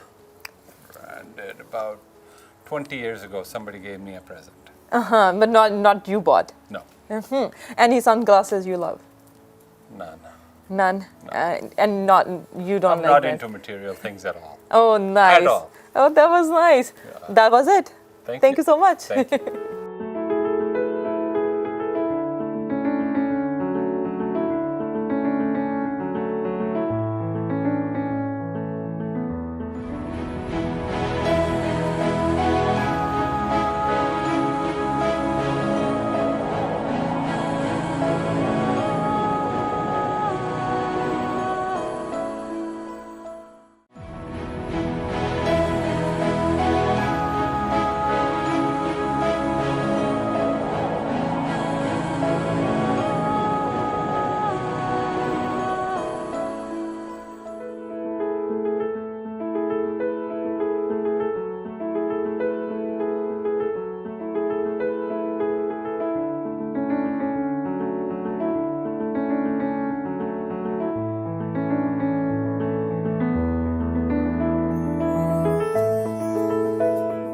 Mister Mann ਦੇ ਨਾਲ ਹੁਣ ਅਸੀਂ ਇਹਨਾਂ ਦੀ ਕੁਟੀਆ ਦੇ ਵਿੱਚ ਪਹੁੰਚ ਚੁੱਕੇ ਹਾਂ ਕਿ ਜੋ ਬਹੁਤ ਹੀ ਮੈਨੂੰ ਸ਼ਾਨਦਾਰ ਵਧੀਆ ਜਿੱਦਾਂ ਕਹਿੰਦੇ ਨੇ ਕਿ ਆਨੰਦ ਆ ਜਾਂਦਾ ਹੈ ਸ਼ਾਂਤਮਈ ਵਾਤਾਵਰਨ ਵਿੱਚ ਆ ਜਾਂਦੇ ਆ ਤੁਸੀਂ ਉੱਦਾਂ ਦਾ ਫੀਲ ਆ ਰਿਹਾ ਹੈਗਾ ਆ ਬਟ ਇਹਦੇ ਵਿੱਚ ਪਿਕਚਰਸ ਬਹੁਤ ਵਧੀਆ ਲੱਗੀਆਂ ਹੋਈਆਂ ਨੇ ਤੇ ਬੁੱਕਸ ਵੀ ਨੇ ਇਹਦੇ ਬਾਰੇ ਦੱਸੋ ਥੋੜਾ ਜਿਹਾ ਇਹ ਜੀ ਬੇਸਿਕਲੀ ਮੇਰੇ ਚਾਰੋਂ ਪਾਸੇ ਟੀਚਰਸ ਹੀ ਬੈਠੇ ਆ ਜੋ ਮੇਰੇ ਜ਼ਿੰਦਗੀ ਦੇ ਵਿੱਚ ਟੀਚਰ ਜਿਨ੍ਹਾਂ ਤੋਂ ਮੈਂ ਇਨਸਪਾਇਰ ਹੁੰਦਾ ਵਾਂ ਜੇ ਤੁਸੀਂ ਕਮਰੇ ਦੇ ਚਾਰੋਂ ਪਾਸੇ ਦੇਖੋਗੇ ਘੱਟ ਤੋਂ ਘੱਟ 3 ਗੁਰੂ ਨਾਨਕ ਦੇਵ ਜੀ ਦੀਆਂ ਫੋਟੋਆਂ ਵਾਂ ਆਬਵੀਅਸਲੀ ਉਹਨਾਂ ਦਾ ਮੂਲ ਮੰਤਰ ਬੜਾ ਹੀ ਕਿਉਂਕਿ ਮੇਰੀ ਬੈਕਗ੍ਰਾਉਂਡ ਸਿੱਖ ਹੈ ਸੋ ਮੂਲ ਮੰਤਰ ਬੜਾ ਹੀ ਕੰਮ ਦਿੰਦਾ ਜੋ ਤੁਸੀਂ ਉਹ ਡੂੰਘਾ ਡੁੱਬਣਾ ਚਾਹੁੰਦੇ ਆ ਤਾਂ ਤੁਸੀਂ ਬਸ ਉੱਥੇ ਹੀ ਡੁੱਬ ਸਕਦੇ ਆ ਸਾਰਾ ਦਾ ਸਾਰਾ ਕੁਝ ਤੁਹਾਨੂੰ ਉੱਥੇ ਪਤਾ ਲੱਗ ਜਾਂਦਾ ਹੈ and I respect Guru Gobind Singh ji a lot because ਦੇ ਐਂਡ ਕ੍ਰਿਸ਼ਨ ਕਿਉਂਕਿ ਇਹ ਦੋਵੇਂ ਇਹੋ ਜਿਹੇ ਮਹਾਂਪੁਰਸ਼ ਸੀਗੇ ਜਿਹੜੇ ਕਿ ਜ਼ਿੰਦਗੀ ਦੇ ਯੁੱਧ ਤੋਂ ਦੂਰ ਨਹੀਂ ਹੋਏ ਦੋਵਾਂ ਨੇ ਯੁੱਧ ਵੀ ਲੜੇ ਪੋਲਿਟਿਕਸ ਵੀ ਖੇਡੀ ਡੇ ਟੂ ਡੇ ਲਾਈਫ ਵੀ ਜੋਈ ਬੱਚੇ ਵੀ ਹੋਏ ਸੋ ਉਹ ਸਾਰਾ ਕੁਝ ਕਰਦੇ ਹੋਏ ਵੀ ਪਰ ਫਿਰ ਵੀ ਉਹਨਾਂ ਦਾ ਰੱਬ ਦੇ ਨਾਲ ਉਹਨਾਂ ਦੀ ਉਹ ਕਨੈਕਸ਼ਨ ਬਣਿਆ ਰਿਹਾ ਸੋ ਇਸ ਕਰਕੇ ਮੈਨੂੰ ਇਹ ਬੜੀ ਇੰਸਪਾਇਰਿੰਗ ਲੱਗਦਾ ਆਬਵੀਅਸਲੀ ਵੀ ਆਪਣੇ ਰਵਿੰਦਰਨਾਥ ਟੈਗੋਰ ਇੰਡੀਆ ਦੇ ਨੋਬਲ ਪ੍ਰਾਈਜ਼ ਵਿਨਰ ਇਹਨਾਂ ਦੀ ਪੋਇਟਰੀ ਬੜੀ ਹੀ ਰੱਬ ਨੂੰ ਨਾ ਆਵਾਜ਼ਾਂ ਮਾਰਦੀ ਹੈ ਬੜੇ ਹੀ ਆਪਦੇ ਹੀ ਤਰੀਕੇ ਨਾਲ ਉਹ ਨਾ ਰੱਬ ਨੂੰ ਆਵਾਜ਼ਾਂ ਮਾਰਦੇ ਆ ਤੇ ਉਹ ਜਿਹੜਾ ਰੱਬ ਦਾ ਪ੍ਰੇਮੀ ਹੁੰਦਾ ਕੋਈ ਹੋਰ ਵੀ ਰੱਬ ਨੂੰ ਆਵਾਜ਼ ਮਾਰੇ ਅੱਖਾਂ ਦੇ ਹੰਝੂ ਉਹਨਾਂ ਦੇ ਵਿੱਚ ਵੀ ਆ ਜਾਂਦੇ ਆ ਜਿਹੜਾ ਰੱਬ ਨੂੰ ਸੱਚਾ ਪਿਆਰ ਵਾ ਸੋ ਇਹ ਦੂਜੇ ਹੈਗੇ ਸ਼੍ਰੀ ਰਾਮ ਕ੍ਰਿਸ਼ਨ ਇਹ ਸਵਾਮੀ ਵਿਵੇਕਾਨੰਦ ਦੇ ਗੁਰੂ ਸੀਗੇ ਇਹਨਾਂ ਨੂੰ ਐਕਚੁਅਲੀ ਲੋਕ ਬੜੇ ਘੱਟ ਜਾਣਦੇ ਆ ਬਟ ਇਹ ਹਿੰਦੂਜ਼ ਇਹਨਾਂ ਨੂੰ ਜੀ ਪੂਰਨ ਅਵਤਾਰ ਸਮਝਦੇ ਸੀ ਬੜੇ ਹੀ ਸਿੰਪਲ ਅਨਪੜ੍ਹ ਬੰਦੇ ਤੇ ਪਰ ਇਹਨਾਂ ਦੀਆਂ ਟੀਚਿੰਗਸ ਬੜੀਆਂ ਹੀ ਸਾਫ਼ ਕਲੀਨ ਬੜੀਆਂ ਹੀ ਡਾਇਰੈਕਟ ਸੋ ਇਹ ਬੜੀ ਹੀ ਛੋਟੀ ਫੋਟੋ ਸੀ ਮੈਂ ਉਹਨੂੰ ਇਲਾਜ ਕਰਵਾ ਕੇ ਵੱਡੀ ਕਰਵਾ ਕੇ ਲਵਾਇਆ ਸੋ आज ही छोटी जी कुटी है मेरी ਬੁੱਕਸ ਤੁਸੀਂ ਰੈਗੂਲਰ ਪੜ੍ਹਦੇ ਹੈਗੇ ਪਰ ਅਸੀਂ ਇਹ ਜਾਣਨਾ ਚਾਹਾਂਗੇ ਕਿ ਰੱਬ ਨਾਲ ਲਗਾ ਕਿਉਂਕਿ ਹਰ ਦਾ ਹੁੰਦਾ ਹਰ ਕਿਸੇ ਦਾ ਹੁੰਦਾ ਪਰ ਇੰਨੀ ਡੂੰਘਾਈ ਦੇ ਵਿੱਚ ਕਿਉਂਕਿ ਅਸੀਂ ਅੱਜ ਕੱਲ੍ਹ ਦੁਨੀਆ ਦੀ ਦੌੜ ਦੇ ਵਿੱਚ ਇੰਨਾ ਕੁ ਵਿਅਸਤ ਹੋ ਚੁੱਕੇ ਹਾਂ ਕਿ ਅਸੀਂ ਰੱਬ ਵਿੱਚ ਵਿਸ਼ਵਾਸ ਹੈ ਸਾਡਾ ਪਰ ਇੰਨੀ ਡੂੰਘਾਈ ਨਾਲ ਅਸੀਂ ਕਦੇ ਵਿਚਾਰਨ ਦੀ ਕੋਸ਼ਿਸ਼ ਨਹੀਂ ਕਰਦੇ ਤੁਹਾਡੇ ਦਿਮਾਗ ਦੇ ਵਿੱਚ ਦਿਲ ਦੇ ਵਿੱਚ ਕਿਦੋਂ ਆਇਆ ਕਿ ਮੈਂ ਰੱਬ ਨੂੰ ਮਿਲਣਾ ਮੈਂ ਤਾਂ ਇਹ ਕਹਿਣਾ ਚਾਹੂੰਗਾ ਕਿ ਇਹ ਮੈਂ ਪਿਆਸ ਲਵਾਈ ਪਰ ਇਹ ਪਿਆਸ ਰੱਬ ਨੇ ਹੀ ਲਵਾਈ ਤੇ ਰੱਬ ਹੀ ਇਸ ਪਿਆਸ ਨੂੰ ਪੂਰੀ ਕਰਦਾ ਹੈ ਆਵਾਜ਼ ਉਹ ਜਿੰਨੀ ਦੇਰ ਤਾਈਂ ਉਹਦੀ ਆਵਾਜ਼ ਨਹੀਂ ਨਾ ਆਉਂਦੀ ਗੀ ਤੁਹਾਨੂੰ ਪਤਾ ਨਹੀਂ ਲੱਗਦਾਗਾ ਤੁਸੀਂ ਪਰ ਮੈਂ ਤੁਹਾਨੂੰ ਇਹ ਕਹੂੰਗਾ ਕਿ ਜਦੋਂ ਬੰਦਾ ਪੈਸਾ ਵੀ ਲੱਭ ਰਿਹਾ ਉਹ ਐਕਚੁਅਲੀ ਰੱਬ ਨੂੰ ਲੱਭ ਰਿਹਾ ਹੁੰਦਾ ਪਰ ਦੁਨੀਆ ਦੀਆਂ ਗਲੀਆਂ 'ਚ ਗਵਾਚ ਜਾਂਦਾ ਉਹ ਜਦੋਂ ਕਿਸੇ ਹੋਰ ਲੇਡੀ ਨੂੰ ਕਿਸੇ ਹੋਰ ਹਸਬੈਂਡ ਨੂੰ ਜਾਂ ਆਪਦੇ ਲਵਰ ਦੇ ਵਿੱਚ ਵੀ ਦੇਖਦਾ ਵਾ ਉਹ ਉਦੋਂ ਵੀ ਰੱਬ ਨੂੰ ਹੀ ਲੱਭ ਰਿਹਾ ਹੁੰਦਾ ਪਰ ਉਹਨੂੰ ਪਤਾ ਹੀ ਲੱਗਦਾ ਹੈਗਾ, ਉਹ ਦੁਨੀਆਦਾਰੀ ਦੇ ਵਿੱਚ ਉਲਝ ਜਾਂਦਾ ਵਾ। ਹਰ ਪਾਸੇ ਰੱਬ ਹੀ ਛਾਇਆ ਹੋਇਆ ਹੈ ਤੇ ਹਰ ਪਾਸੇ ਬੰਦਾ ਇਨਸਾਨ ਰੱਬ ਦੇ ਵਿੱਚ ਹੀ ਖੇਡ ਰਿਹਾ ਹੈ। ਪਰ ਰੱਬ ਕੰਨੀ ਇਹ ਬੜਾ ਪਿਆਰਾ ਖੇਡ ਹੈ ਜੀ, ਕਿਉਂਕਿ ਰੱਬ ਸਾਨੂੰ ਕਹਿੰਦਾ ਕਿ ਦੇਖ ਤੂੰ ਜਿੰਨਾ ਵੀ ਖੇਡਣਾ ਖੇਡ ਲੈ ਬੱਚੇ, ਤੂੰ ਮੇਰਾ ਬੱਚਾ ਵਾ, ਤੂੰ ਖੇਡ ਜਿੰਨਾ ਵੀ ਖੇਡਣਾ, ਇਸ ਜਨਮ ਖੇਡਣਾ ਖੇਡ, ਅਗਲੇ ਜਨਮ ਖੇਡਣਾ ਖੇਡ, ਜਿੱਦਾਂ ਤੇਰਾ ਜੀ ਕੀਤਾ ਉਦੋਂ ਤੂੰ ਆਪਣੇ ਆਪ ਘਰੇ ਆ ਜੀ। ਰੱਬ ਨੂੰ ਲੱਭਣ ਜਿਹੜਾ ਤੁਸੀਂ ਟਾਈਮ ਸਪੈਂਡ ਕੀਤਾ ਕਿ ਰੱਬ ਕਿੱਥੇ ਕਿੱਥੇ ਜਾ ਕੇ ਲੱਭਿਆ, ਸੋ ਉਸ ਥੋੜੀ ਜਿਹੀ ਜਰਨੀ ਜਦੋਂ ਤੁਸੀਂ 44 ਈਅਰ ਦੇ ਸੀ ਤੇ ਉਸ ਤੋਂ ਬਾਅਦ ਕੀ ਸੋਚਿਆ ਕਿ ਮੈਂ ਰੱਬ ਦੇ ਵੱਲ ਕਿਵੇਂ ਜਾਣਾ ਤੇ ਕੀ ਉਹ ਸਾਹਮਣੇ ਆਇਆ ਰਸਤੇ ਦੇ ਵਿੱਚ? ਮੈਂ ਤਾਂ ਤੁਹਾਨੂੰ ਬੜੀ ਸਿੰਪਲ ਗੱਲ ਕਹੂੰਗਾ ਕਿ ਦੇਖੋ, ਮੈਂ 42-43 ਸਾਲ ਦੀ ਉਮਰ ਤਾਈਂ ਮੈਂ ਰੱਬ ਦੇ ਵਿਸ਼ਵਾਸ ਨਹੀਂ ਰੱਖਦਾ ਸੀਗਾ। ਬਟ ਹੌਸਲੇ ਵਾਲਾ ਹੀ ਬੰਦਾ ਰੱਬ ਦੇ ਵਿੱਚ ਨਾ ਵਿਸ਼ਵਾਸ ਰੱਖਣ ਦੀ ਸੰਭਾਵਨਾ ਕਰ ਸਕਦਾ, ਕਿਉਂਕਿ ਰੱਬ ਦੇ ਕਹਿਣਾ ਕਿ ਮੈਂ ਰੱਬ ਦੇ ਵਿੱਚ ਵਿਸ਼ਵਾਸ ਨਹੀਂ ਕਰਦਾਗਾ, ਬੰਦਾ ਹਮੇਸ਼ਾ ਨਾ ਥੋੜਾ ਜੁਹਾਰੀਆ ਹੁੰਦਾ ਵਾ। ਉਹ ਕਹਿੰਦਾ ਕਾਹਤੋਂ ਰੱਬ ਨੂੰ ਨਾਰਾਜ਼ ਕਰਨਾ, ਕਾਹਤੋਂ ਇਹ ਗੱਲ ਕਹਿਣੀ। ਪਰ ਜਿਹੜਾ ਬੰਦਾ ਜਿਹੜਾ ਸੱਚਾ ਬੰਦਾ ਹੋਊਗਾ, ਉਹ ਹਮੇਸ਼ਾ ਉਹਦੇ ਵਿੱਚ ਸੱਚ ਦੀ ਹੀ ਛਾਂ ਆਊਗੀ। ਭਾਵੇਂ ਤੁਸੀਂ ਜੇ ਨਹੀਂ ਤੁਹਾਨੂੰ ਸਮਝ ਤਾਂ ਤੁਸੀਂ ਕਹੋ ਨਹੀਂ ਮੈਂ ਰੱਬ ਨੂੰ ਨਹੀਂ ਜਾਣਦਾ। ਇਹ ਸੱਚ ਕਹਿਣਾ ਬੜੀ ਹੀ ਜ਼ਰੂਰੀ ਚੀਜ਼ ਹੈ, ਤੇ ਕਿਉਂਕਿ ਜੇ ਤੁਸੀਂ ਆਪਦੇ ਆਪ ਨੂੰ ਝੂਠੇ ਐਕਸਕਿਊਜ਼ਸ ਦੇਈ ਜਾਂਦੇ ਆ ਤਾਂ ਤੁਸੀਂ ਝੂਠੀਆਂ ਐਕਸਕਿਊਜ਼ਸ ਦੇ ਵਿੱਚ ਹੀ ਆਪ ਹੀ ਗਵਾਚ ਜਾਂਦੇ ਆ, ਆਪਦੇ ਸ਼ਬਦਾਂ ਦੇ ਵਿੱਚ ਤੁਸੀਂ ਆਪ ਹੀ ਗਵਾਚ ਜਾਂਦੇ ਆ। ਸੋ ਆਪਦੇ ਨਾਲ ਸੱਚਾ ਹੋਣਾ ਬੜਾ ਹੀ ਜ਼ਰੂਰੀ ਹੈ। ਐਂਡ ਆਪਾਂ ਇਸ ਤੁਹਾਡੇ ਆਉਣ ਤੋਂ ਪਹਿਲਾਂ ਗੱਲਾਂ ਕਰਦੇ ਪਏ ਸੀ ਕਿ ਮੈਂ ਤਾਂ ਚਿੱਠੀਆਂ, ਮੈਨੂੰ ਡਾਇਰੀ ਲਿਖਣ ਦਾ ਸ਼ੌਂਕ ਹੈ, ਡਾਇਰੀ ਨਹੀਂ ਮੈਂ ਲਿਖਦਾ, ਮੈਂ ਰੱਬ ਨੂੰ ਚਿੱਠੀਆਂ ਹੀ ਲਿਖਦਾ ਹੁੰਦਾ ਵਾ। ਸੋ that's all ਕਿ ਮੈਂ ਰੱਬ ਤੋਂ ਗਾਈਡੈਂਸ ਮੰਗਦਾ ਵਾਂ। ਸੋ 44 ਸਾਲ ਦੀ ਉਮਰ ਤੇ ਜੀ ਮੈਨੂੰ ਪੈਸਾ ਵੀ ਮਿਲ ਗਿਆ ਸੀ, ਫੈਮਿਲੀ ਵੀ ਸਹੀ ਸੀਗੀ, ਸਭ ਕੁਝ ਸਹੀ ਗਈ ਸੀਗਾ, ਪਰ ਮੈਨੂੰ ਅੰਦਰੋਂ ਮਹਿਸੂਸ ਹੁੰਦਾ ਸੀਗਾ ਕਿ ਦੇਵ ਮੈਂ ਖਾਲੀ ਆ, ਅੰਦਰੋਂ ਨਹੀਂ ਮੈਂ ਭਰਦਾ ਸੀਗਾ। ਤੇ ਉਦੋਂ ਬੜੀਆਂ ਆਵਾਜ਼ਾਂ ਮਾਰੀਆਂ ਰੱਬ ਨੂੰ, ਤੇ ਫਿਰ ਰੱਬ ਆਪਣੇ ਆਪ ਜਦੋਂ ਰਾਹ ਤੇ ਚੱਲਣਾ ਸ਼ੁਰੂ ਹੋਇਆ ਜੀ, ਫਿਰ ਰੱਬ ਆਪਣੇ ਆਪ ਸਾਨੂੰ ਰਾਹ ਬਣਾਉਂਦਾ ਜਾਂਦਾ। ਜੇ ਤੁਹਾਡੀ ਪਿਆਸ ਸੱਚੀ ਹੈ, ਜੇ ਤੁਹਾਡੀ ਪਿਆਸ ਸੱਚੀ ਹੈ ਤੇ ਰੱਬ ਨੂੰ ਤੁਸੀਂ ਦੁਨੀਆ ਵਾਂਗੂ ਨਹੀਂ ਚਾਹੁੰਦੇ। ਇਹ ਬੜੀ ਵੱਡੀ ਗੱਲ ਹੈ ਕਿ ਤੁਸੀਂ ਰੱਬ ਨੂੰ ਜਿਵੇਂ ਤੁਸੀਂ ਦੁਨੀਆ ਨੂੰ ਚਾਹਿਆ ਉਵੇਂ ਨਹੀਂ ਤੁਸੀਂ ਪਾ ਸਕਦੇ। ਰੱਬ ਨੂੰ ਐਕਚੁਅਲੀ ਪਾਉਣਾ ਬਹੁਤ ਔਖਾ, ਤੁਸੀਂ ਰੱਬ ਨੂੰ ਪਾ ਹੀ ਨਹੀਂ ਸਕਦੇ। ਇਹ ਅੱਖਰਾਂ ਦਾ ਖੇਡ ਹੈ ਕਿ ਤੁਸੀਂ ਰੱਬ ਨੂੰ ਪਾ ਸਕਦੇ ਆ। ਤੁਸੀਂ ਰੱਬ ਦੇ ਵਿੱਚ ਗੁੰਮ ਹੋ ਸਕਦੇ, ਤੁਸੀਂ ਰੱਬ ਦੇ ਵਿੱਚ ਬਹਿ ਸਕਦੇ ਆ, ਤੁਸੀਂ ਰੱਬ ਦੇ ਵਿੱਚ ਸਮਾ ਸਕਦੇ ਆ, but you cannot know God. ਤੁਸੀਂ ਰੱਬ ਨੂੰ ਜਾਣ ਨਹੀਂ ਸਕਦੇ। ਜਾਣਨ ਵਾਸਤੇ ਤੁਹਾਡੀ ਬੁੱਧੀ ਇਨਫ ਨਹੀਂ। ਤੁਹਾਡੀ ਜਿਹੜੀ ਜਿਹੜਾ ਸੋਚਦੇ ਨੇ ਵੀ ਇਹਦੇ ਵਿੱਚ ਮੈਂ ਤਾਂ ਬਹੁਤ ਸ਼ੈਤਾਨ ਬੰਦਾ, ਤੇਜ਼ ਬੰਦਾ, ਮੈਂ ਕਿਵੇਂ ਨਾ ਸਮਝੂਗਾ, ਨਹੀਂ, ਇਹ ਬਹੁਤ ਬਹੁਤ ਬਹੁਤ ਬਹੁਤ ਛੋਟੀ ਚੀਜ਼ ਹੈ। ਇਹਦੇ ਥਰੂ ਤੁਸੀਂ ਰੱਬ ਨੂੰ ਸਮਝ ਨਹੀਂ ਸਕਦੇ, ਨਾ ਹੀ ਤੁਸੀਂ ਇਹਦੇ ਥਰੂ ਪਾ ਸਕਦੇ ਆ। ਸੋ ਰੱਬ, ਗॉडलीनेस ਇਜ਼ ਐਨ ਐਕਸਪੀਰੀਅੰਸ। ਉਹ ਇੱਕ ਐਕਸਪੀਰੀਅੰਸ ਹੈ, ਉਹ ਤੁਸੀਂ ਉਸ ਐਕਸਪੀਰੀਅੰਸ ਦੇ ਵਿੱਚ ਢਲ ਸਕਦੇ ਆ, but you can not own it. ਇਹ ਛੋਟੀ ਛੋਟੀਆਂ ਗੱਲਾਂ ਇਹ ਰੱਬ ਹੀ ਅਕਲ ਦਿੰਦਾ ਹੈ। ਇੱਕ ਬਿਜ਼ਨਸਮੈਨ, ਫਿਰ ਬਾਅਦ ਵਿੱਚ ਸਾਰੀ ਲਾਈਫ ਬਾਅਦ ਵਿੱਚ ਤੁਸੀਂ ਗॉड ਦੇ ਹਵਾਲੇ ਕਰਤੀ ਕਿ ਰੱਬ ਨੂੰ ਪਾਉਣਾ ਤੇ ਨਾਲ ਨਾਲ ਆਪਣੀ ਲਾਈਫ ਨੂੰ, ਬਿਜ਼ਨਸ ਨੂੰ ਤੇ ਸਭ ਕੁਝ ਨੂੰ ਸਾਂਭਣਾ, ਤੇ ਸਾਰਾ ਕੁਝ ਨਾਲ ਨਾਲ ਚੱਲਣਾ, ਨਾ ਕਿ ਰੱਬ ਨੂੰ ਗੁਰਦੁਆਰਿਆਂ ਦੇ ਵਿੱਚ, ਮੰਦਿਰਾਂ ਦੇ ਵਿੱਚ ਜਾ ਕੇ ਲੱਭਣਾ। ਸੋ ਰੱਬ ਜਿੱਥੇ ਤੁਹਾਨੂੰ ਸੰਸਾਰ ਦੇ ਵਿੱਚ ਰੱਖ ਰਿਹਾ, ਉਹਦੇ ਵਿੱਚ ਰਹਿ ਕੇ ਹੀ ਰੱਬ ਨੂੰ ਪਾਉਣਾ ਹੈ, ਜਿਹੜਾ ਹੈਗਾ ਹੈ ਰੱਬ ਨੂੰ ਯਾਦ ਕਰਨਾ, ਉਹਨੂੰ ਪਾਉਣ ਦੇ ਬਰਾਬਰ ਹੈ। ਤੁਸੀਂ ਜੀ ਮੇਥੋਂ ਪਰਸਨਲ ਐਕਸਪੀਰੀਅੰਸ ਪੁੱਛਿਆ ਸੀਗਾ ਵੀ ਜਦੋਂ ਤੁਹਾਡਾ ਰੱਬ ਵਾਲੇ ਪਾਸੇ ਧਿਆਨ ਹੁੰਦਾ ਵਾ। ਹਾਂ, ਇੱਕ ਦਿਨ ਜਦੋਂ ਤੁਹਾਡਾ ਰੱਬ ਕਨੀ ਧਿਆਨ ਹੁੰਦਾ, ਤੁਹਾਨੂੰ ਲੱਗਦਾ ਹੈ ਕਿ ਮੈਂ ਸਭ ਕੁਝ ਛੱਡ ਕੇ ਚੱਲ ਜਾ। ਤੁਸੀਂ ਕਿਹਾ ਵੀ ਬਿਜ਼ਨਸ ਵੀ ਹਲੇ ਸੰਭਾਲ ਰਹੇ ਆ। ਇਹ ਨਾ ਆਪਣਾ ਜਿਹੜਾ ਧਰਮ ਹੈ, ਇਹਦੇ ਵਿੱਚ ਬੜੀ ਵੱਡੀ ਸਿੱਖਿਆ ਦਿੰਦਾ। ਮੈਂ ਤੁਹਾਨੂੰ ਆਪ ਖੁਦ ਦੱਸਦਾ ਕਿ ਇੱਕ ਟਾਈਮ ਮੈਨੂੰ ਆਪਦਾ ਨਾਲ ਇਹੋ ਜਿਹਾ ਗੁਜ਼ਰਿਆ ਸੀ ਕਿ ਮੈਨੂੰ ਲੱਗਦਾ ਮੈਂ ਸਭ ਕੁਝ ਛੱਡ ਕੇ ਭੱਜ ਜਾ, ਸਭ ਕੁਝ ਛੱਡ ਕੇ ਚੱਲ ਜਾ, ਕੱਪੜੇ ਲਾ ਕੇ ਵੀ ਚੱਲ ਜਾ, ਕਿਉਂਕਿ ਮੈਂ ਇਸ ਦੁਨੀਆ ਤੋਂ ਕੁਝ ਵੀ ਨਾਲ ਨਹੀਂ ਲੈ ਕੇ ਜਾਣਾ ਚਾਹੁੰਦਾ ਸੀਗਾ। ਪਰ ਮੈਨੂੰ ਇਹ ਵੀ ਪਤਾ ਸੀਗਾ ਕਿ ਉਹ ਭੱਜਣਾ ਮੇਰੀ ਹੈਲਪ ਨਹੀਂ ਕਰੂਗਾ। ਮੈਂ ਜਿੱਥੇ ਹੈਗਾ ਵਾਂ, ਦੁਨੀਆ ਚਾਰੋਂ ਪਾਸੇ ਜਿਹੀ ਜਿਹੀ ਵੀ ਸੀਗੀ ਦੁਨੀਆ, ਭਾਵੇਂ ਬਿਜ਼ਨਸ, ਭਾਵੇਂ ਕਾਮ, ਕ੍ਰੋਧ, ਲੋਭ ਦੀ, ਮਾਇਆ ਦੀ, ਜੋ ਵੀ ਮੈਂ ਦੁਨੀਆ ਆਪਦੇ ਚਾਰੋਂ ਪਾਸੇ ਬਣੀਆਂ ਸੀ, ਮੈਂ ਉਹਨੂੰ ਛੱਡ ਕੇ ਗਿਆ ਤਾਂ ਮੈਂ I'll be a coward। I should not run, क्योंकि दुनिया चारों पासे मेरा इम्तिहान ले रही है and I have to stay and write the exam. ਤੇ ਇਹੀ ਆਪਣੇ ਗੁਰੂਆਂ ਨੇ ਸਾਰਿਆਂ ਨੇ ਸਿਖਾਇਆ ਕਿ ਤੁਸੀਂ ਫੈਮਿਲੀ ਦੇ ਵਿੱਚ ਰਹੋ, ਭੱਜੋ ਨਾ। ਆਪਾਂ ਸੰਨਿਆਸ ਦੀ ਆਪਣੇ ਵਿੱਚ ਇਹ ਪਰੰਪਰਾ ਹੈ ਨਹੀਂ ਗੀ। ਤੁਸੀਂ ਉੱਥੇ ਰਹੋ, ਆਪਦਾ ਐਗਜ਼ਾਮ ਦੇਵੋ ਅਤੇ ਚਾਰੋਂ ਪਾਸੇ ਇੱਕਦਮ ਇਹਦੇ ਵਿੱਚੋਂ ਹੀ ਤੁਹਾਨੂੰ ਆਪਣੇ ਆਪ ਪਤਾ ਲੱਗ ਜਾਂਦਾ ਵੀ ਯਾਨੀ ਕਿ ਚਾਰੋਂ ਪਾਸੇ ਤਾਂ ਮੈਂ ਟੈਸਟ ਦੇ ਰਿਹਾ ਅਤੇ ਬਿਜ਼ਨਸ ਦੇ ਵੀ ਟੈਸਟ ਦੇ ਰਿਹਾ। ਉਹ ਇਮਾਨਦਾਰੀ ਕੀ ਕੰਮ ਜੇ ਕੋਈ ਟੈਸਟ ਹੀ ਨਾ ਹੋਵੇ। ਮੇਰੀ ਇਮਾਨਦਾਰੀ ਤਾਂ ਮੇਰੇ ਕੰਮ 'ਤੇ ਜਾ ਕੇ ਟੈਸਟ ਹੁੰਦੀ ਹੈ ਨਾ ਜੀ। ਜਦੋਂ ਕਸਟਮਰ, ਕਲਾਇੰਟ, ਪੈਸਾ ਸਾਹਮਣੇ ਡਾਂਸ ਕਰਦਾ ਹੈ, ਹੁਣ ਉਦੋਂ ਮੈਂ ਕਿੰਨਾ ਕੌਨੈਸਟ ਹਾਂ। ਸੋ ਇਹ ਤਾਂ ਜੇ ਮੈਂ ਬਿਜ਼ਨਸ 'ਚ ਰਹੂੰਗਾ ਤਾਂ ਹੀ ਪਤਾ ਕਰ ਸਕੂੰਗਾ। ਜੇ ਮੈਂ ਐਗਜ਼ਾਮ ਹੀ ਛੱਡ ਕੇ ਚਲਾ ਗਿਆ ਤਾਂ ਫਿਰ ਕਿੱਧਰੋਂ ਪਤਾ ਲੱਗਣਾ। ਜੇ ਮੈਂ ਸ਼ਾਂਤੀ ਲੱਭਦਾ ਤੇ ਸ਼ਾਂਤੀ ਮੈਂ ਜੇ ਪਹਾੜਾਂ 'ਚ ਜਾ ਕੇ ਲੱਭਦਾ ਤੇ ਪਹਾੜਾਂ ਦੀ ਸ਼ਾਂਤੀ ਮੇਰੇ ਵਿੱਚ ਵਸ ਜਾਂਦੀ ਤੇ ਮੈਂ ਸੋਚਾਂ ਕਿ ਇਹ ਮੇਰੀ ਸ਼ਾਂਤੀ ਹੈ। ਨਹੀਂ, ਉਹ ਮੇਰੀ ਸ਼ਾਂਤੀ ਨਹੀਂ। ਮੇਰੀ ਸ਼ਾਂਤੀ ਉਹੀ ਹੈ ਜਿਹੜੀ ਕਿ ਜੇ ਭੀੜ ਦੇ ਵਿੱਚ ਵੀ ਮੈਂ ਸ਼ਾਂਤ ਰਹਾਂ, ਉਹ ਸ਼ਾਂਤੀ ਮੇਰੀ। ਸੋ ਇਹ ਚੀਜ਼ਾਂ ਆਪਣੇ ਆਪ ਆਉਣੀਆਂ ਸ਼ੁਰੂ ਹੋ ਜਾਂਦੀਆਂ। ਤੁਸੀਂ ਬਹੁਤ ਥਾਵਾਂ ਤੇ ਗਏ ਵੀ, ਜਾ ਕੇ ਤੁਸੀਂ ਲੱਭਿਆ ਵੀ ਰੱਬ ਨੂੰ, ਪਰ ਬਾਅਦ ਵਿੱਚ ਆ ਕੇ ਉੱਥੇ ਹੀ ਲੱਭਿਆ ਰੱਬ ਕਿ ਘਰ ਦੇ ਵਿੱਚ ਹੀ ਰੱਬ ਹੈ। ਸੋ ਬਹੁਤ ਇੰਸਪੀਰੇਸ਼ਨਲ ਟਾਕ ਤੁਹਾਡੇ ਨਾਲ, ਕਿ ਬਹੁਤ ਚੀਜ਼ਾਂ ਸਿੱਖਣ ਨੂੰ ਮਿਲਦੀਆਂ ਤੁਹਾਡੇ ਤੋਂ ਵੀ, ਤੇ ਸਾਨੂੰ ਵੀ ਲੋੜ ਹੈਗੀ ਹੈ ਕਿ ਅਸੀਂ ਗੁਰੂਆਂ ਨੇ ਜੋ ਬਾਣੀ ਸਾਨੂੰ ਦਿੱਤੀ ਆ ਉਹਨੂੰ ਸਿਰਫ ਪੜ੍ਹੀਏ ਨਾ, ਉਹਨੂੰ ਵਿਚਾਰੀਏ ਵੀ। ਸੋ ਇੱਦਾਂ ਹੀ ਤੁਹਾਡੇ ਨਾਲ ਗੱਲਬਾਤ ਇੱਦਾਂ ਹੀ ਚੱਲਦੀ ਰਹੇਗੀ।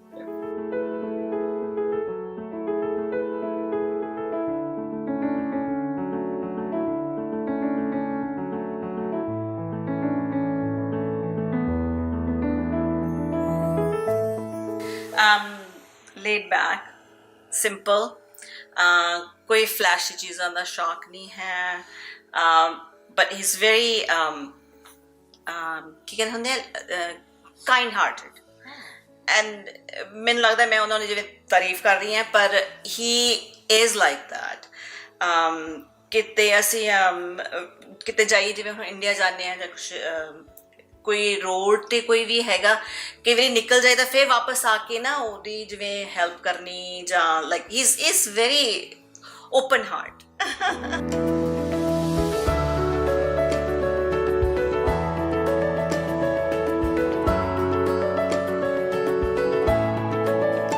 As a husband, he's very caring, very affectionate. Actually, he shows more than I do. Like, you know, and very ਕੀ ਕਹਿੰਦੇ ਹੁੰਦੇ ਆ encouraging, like ਜਿਵੇਂ ਹੁਣ ਮੈਂ ਮਿਊਜ਼ਿਕ ਦੇ ਵਿੱਚ ਮੈਨੂੰ ਸ਼ੌਕ ਹੈਗਾ, I love yoga, so for my yoga teacher training he doesn't mind, like you know, ਜੇ ਮੈਂ out of town ਵੀ ਜਾਣਾ ਕੁਛ ਕਰਨ ਵਾਸਤੇ, even if I want to pursue my music, he actually encourages me। ਮੈਂ ਹੀ ਥੋੜਾ ਕਿਤੇ lazy ਹੋ ਜਾਂਦੀ ਹਾਂ, but he is very encouraging।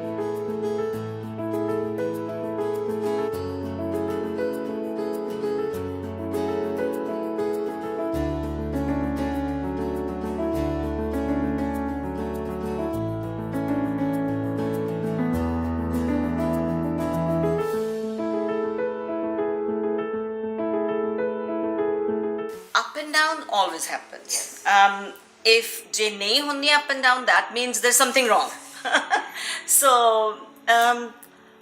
kade main mana lenni hai, kade wo mainu mana lende, so it kind of works out। He's very good father। ਜਦੋਂ ਬੱਚੇ like when they were growing, he was more their friends, because I think we were one of the younger parents। School ਦੇ ਵਿੱਚ ਜਿਹੜੇ ਉਹਨਾਂ ਦੇ parents C, they were a little bit older, so all the kids ਜਿਹੜੇ ਉਹਨਾਂ ਦੇ friends C, they felt more related to him because he will just go and play around and be their friends। Very good।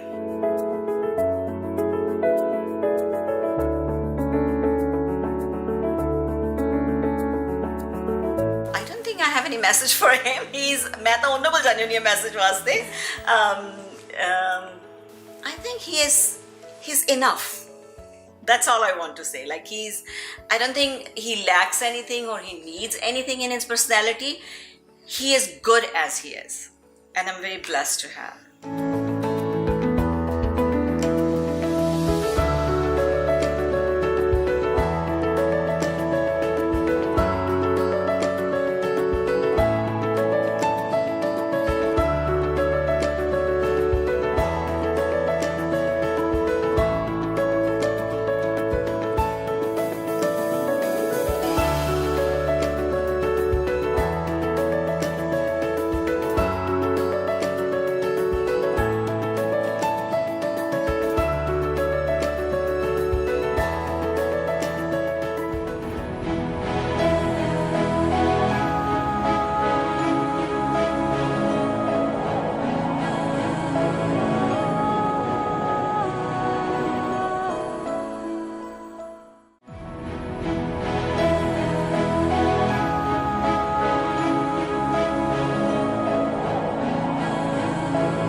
Mister Dev Mann ਦਾ ਸਫ਼ਰ, ਉਹਨਾਂ ਦੇ ਘਰ ਦਾ ਸਫ਼ਰ, ਉਹਨਾਂ ਦੇ ਘਰ ਦੀ ਲਾਈਫ ਤਾਂ ਬੜੀ ਵਧੀਆ ਰਹੀ, ਇੰਸਪੀਰੇਸ਼ਨਲ ਰਹੀ।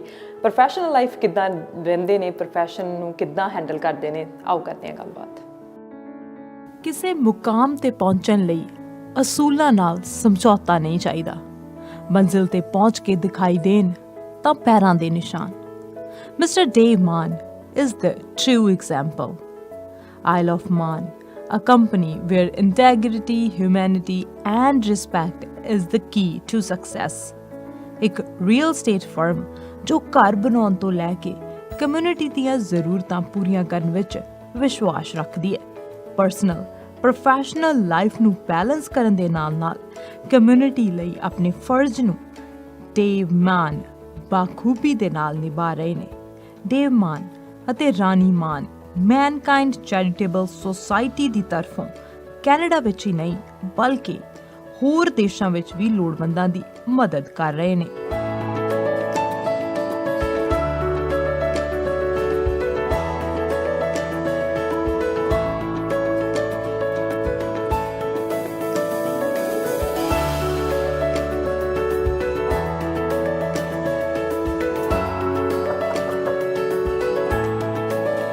Come in.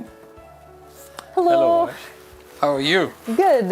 Nice to see you again. Absolutely. Good to see you again. Thank you. And ਹੁਣ ਤੁਹਾਨੂੰ ਅਸੀਂ ਘਰੇ ਡਿਸਟਰਬ ਕੀਤਾ, ਹੁਣ ਕੰਮ ਤੇ ਵੀ ਡਿਸਟਰਬ ਕਰ ਰਹੇ ਹਾਂ।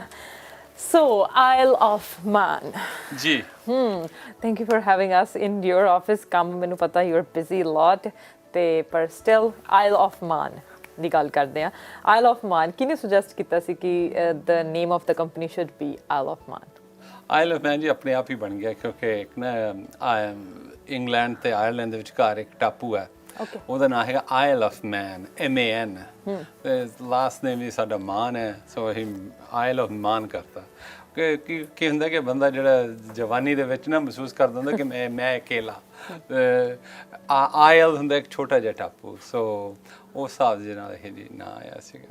94 ਦੇ ਵਿੱਚ ਸਟਾਰਟ ਕੀਤੀ ਸੀ ਤੇ ਉਦੋਂ 94 ਦੇ ਵਿੱਚ ਆਇਲ ਆਫ ਮਾਨ ਦੇ ਦਿੱਤਾ ਸੀ ਨੇਮ ਕੰਪਨੀ ਨੂੰ। ਤੇ ਉਸ ਟਾਈਮ ਤੇ ਕਿੰਨੇ ਕੁ ਜਾਣੇ ਕੰਮ ਕਰਦੇ ਸੀ, ਕਿੰਨੇ ਕੁ ਜਾਣੇ ਨਾਲ ਜੁੜੇ ਹੋਏ ਸੀ ਕੰਪਨੀ? ਉਹਦੇ ਹੀ ਕੰਮ ਇਹ ਜਿਹੜਾ ਹੁੰਦਾ ਨਾ ਆਪਣੇ ਇਮੀਗ੍ਰੈਂਟ ਬਿਜ਼ਨਸ ਹੁੰਦਾ ਜੀ, ਇਹ ਹੌਲੀ ਹੌਲੀ ਜਨਰੇਟ ਕਰਦਾ ਹੈ ਮੋਮੈਂਟਮ ਤੇ EMPLOYEES। ਪਹਿਲਾਂ ਤਾਂ ਜੀ ਤੁਹਾਨੂੰ ਆਪ ਨੂੰ ਹੀ ਸਭ ਕੁਝ ਕਰਨਾ ਪੈਂਦਾ ਵਾ, ਆਪ ਹੀ ਸਾਈਟਸ ਲੈਣੀਆਂ, ਆਪ ਹੀ ਫੋਰਮੈਨੀ ਕਰਨੀ, ਆਪ ਹੀ ਚੈੱਕਾਂ ਬਣਾਉਣੀਆਂ, ਆਪ ਹੀ ਚੈੱਕਾਂ ਅਪਰੂਵ ਕਰਨੀਆਂ ਜੀ, ਆਪ ਹੀ ਡਿਲੀਵਰੀ ਕਰਨੀ, ਸਭ ਕੁਝ ਤੁਹਾਨੂੰ ਆਪ ਹੀ ਕਰਨਾ ਪੈਂਦਾ। ਅਕਾਊਂਟਿੰਗ ਵੀ ਤੁਸੀਂ ਆਪ ਹੀ ਕਰਦੇ। ਹਾਂਜੀ, ਐਬਸੋਲੂਟਲੀ। ਪਰ ਮੈਂ ਜੀ ਬੜਾ ਹੀ ਲੱਕੀ ਰਿਹਾ ਕਿ ਮੈਂ ਨਾ, ਅਸੀਂ ਕੱਲ੍ਹ ਪਰਸੋਂ ਇਹ ਜੀ ਗੱਲ ਕਰਦੇ ਪਏ ਸੀਗੇ ਕਿ ਮੇਰਾ ਬਿਜ਼ਨਸ ਜ਼ਿਆਦਾ ਜੀ ਚਾਈਨੀਜ਼ ਤੇ ਗੋਰਿਆਂ ਨਾਲ ਹੀ ਰਿਹਾ ਵਾ। ਸੋ ਜਦੋਂ ਅਸੀਂ ਕੰਸਟਰਕਸ਼ਨ ਵੀ ਕਰਦੇ ਨੇ, construction is focused more so on Caucasian ਬਾਇਰ।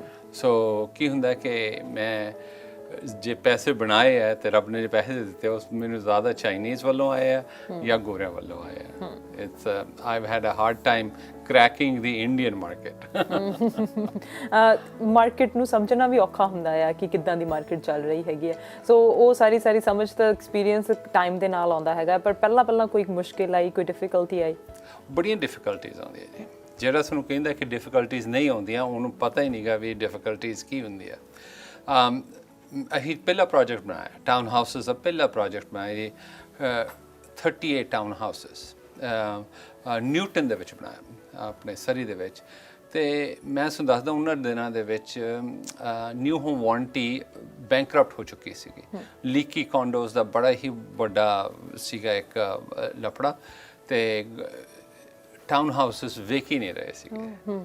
ਅਸੀਂ ਜੀ ਪੰਜ ਯੂਨਿਟਸ ਵੇਚੇ, 33 ਸਾਨੂੰ ਜੀ ਕਿਰਾਏ ਤੇ ਦੇਣੇ ਪਏ। ਹੁਣ ਜੇ ਆਮ ਬੰਦਾ ਜੇ ਇਹ ਸੋਚੇ 33 ਯੂਨਿਟ ਕਿਰਾਏ ਤੇ ਦੇਣੇ, ਤੁਸੀਂ ਨਵੀਆਂ ਕਾਰਪੈਟਸ ਪਾਏ ਹੋਏ ਆ, ਨਵਾਂ ਸਾਰਾ ਕੁਝ ਪਾਏ, ਤੇ ਤੁਸੀਂ ਜਦੋਂ ਕਿਰਾਏ ਵਾਲੇ ਨੂੰ ਦੇ ਦਿੰਦੇ ਆ ਉਹ ਤਾਂ 2 ਮਹੀਨਿਆਂ ਦੇ ਵਿੱਚ ਹੀ ਕਾਰਪੈਟ ਖਰਾਬ ਹੋ ਜਾਂਦੀ ਹੈ, ਸਾਰਾ ਕੁਝ ਖਰਾਬ ਹੋ ਜਾਂਦਾ।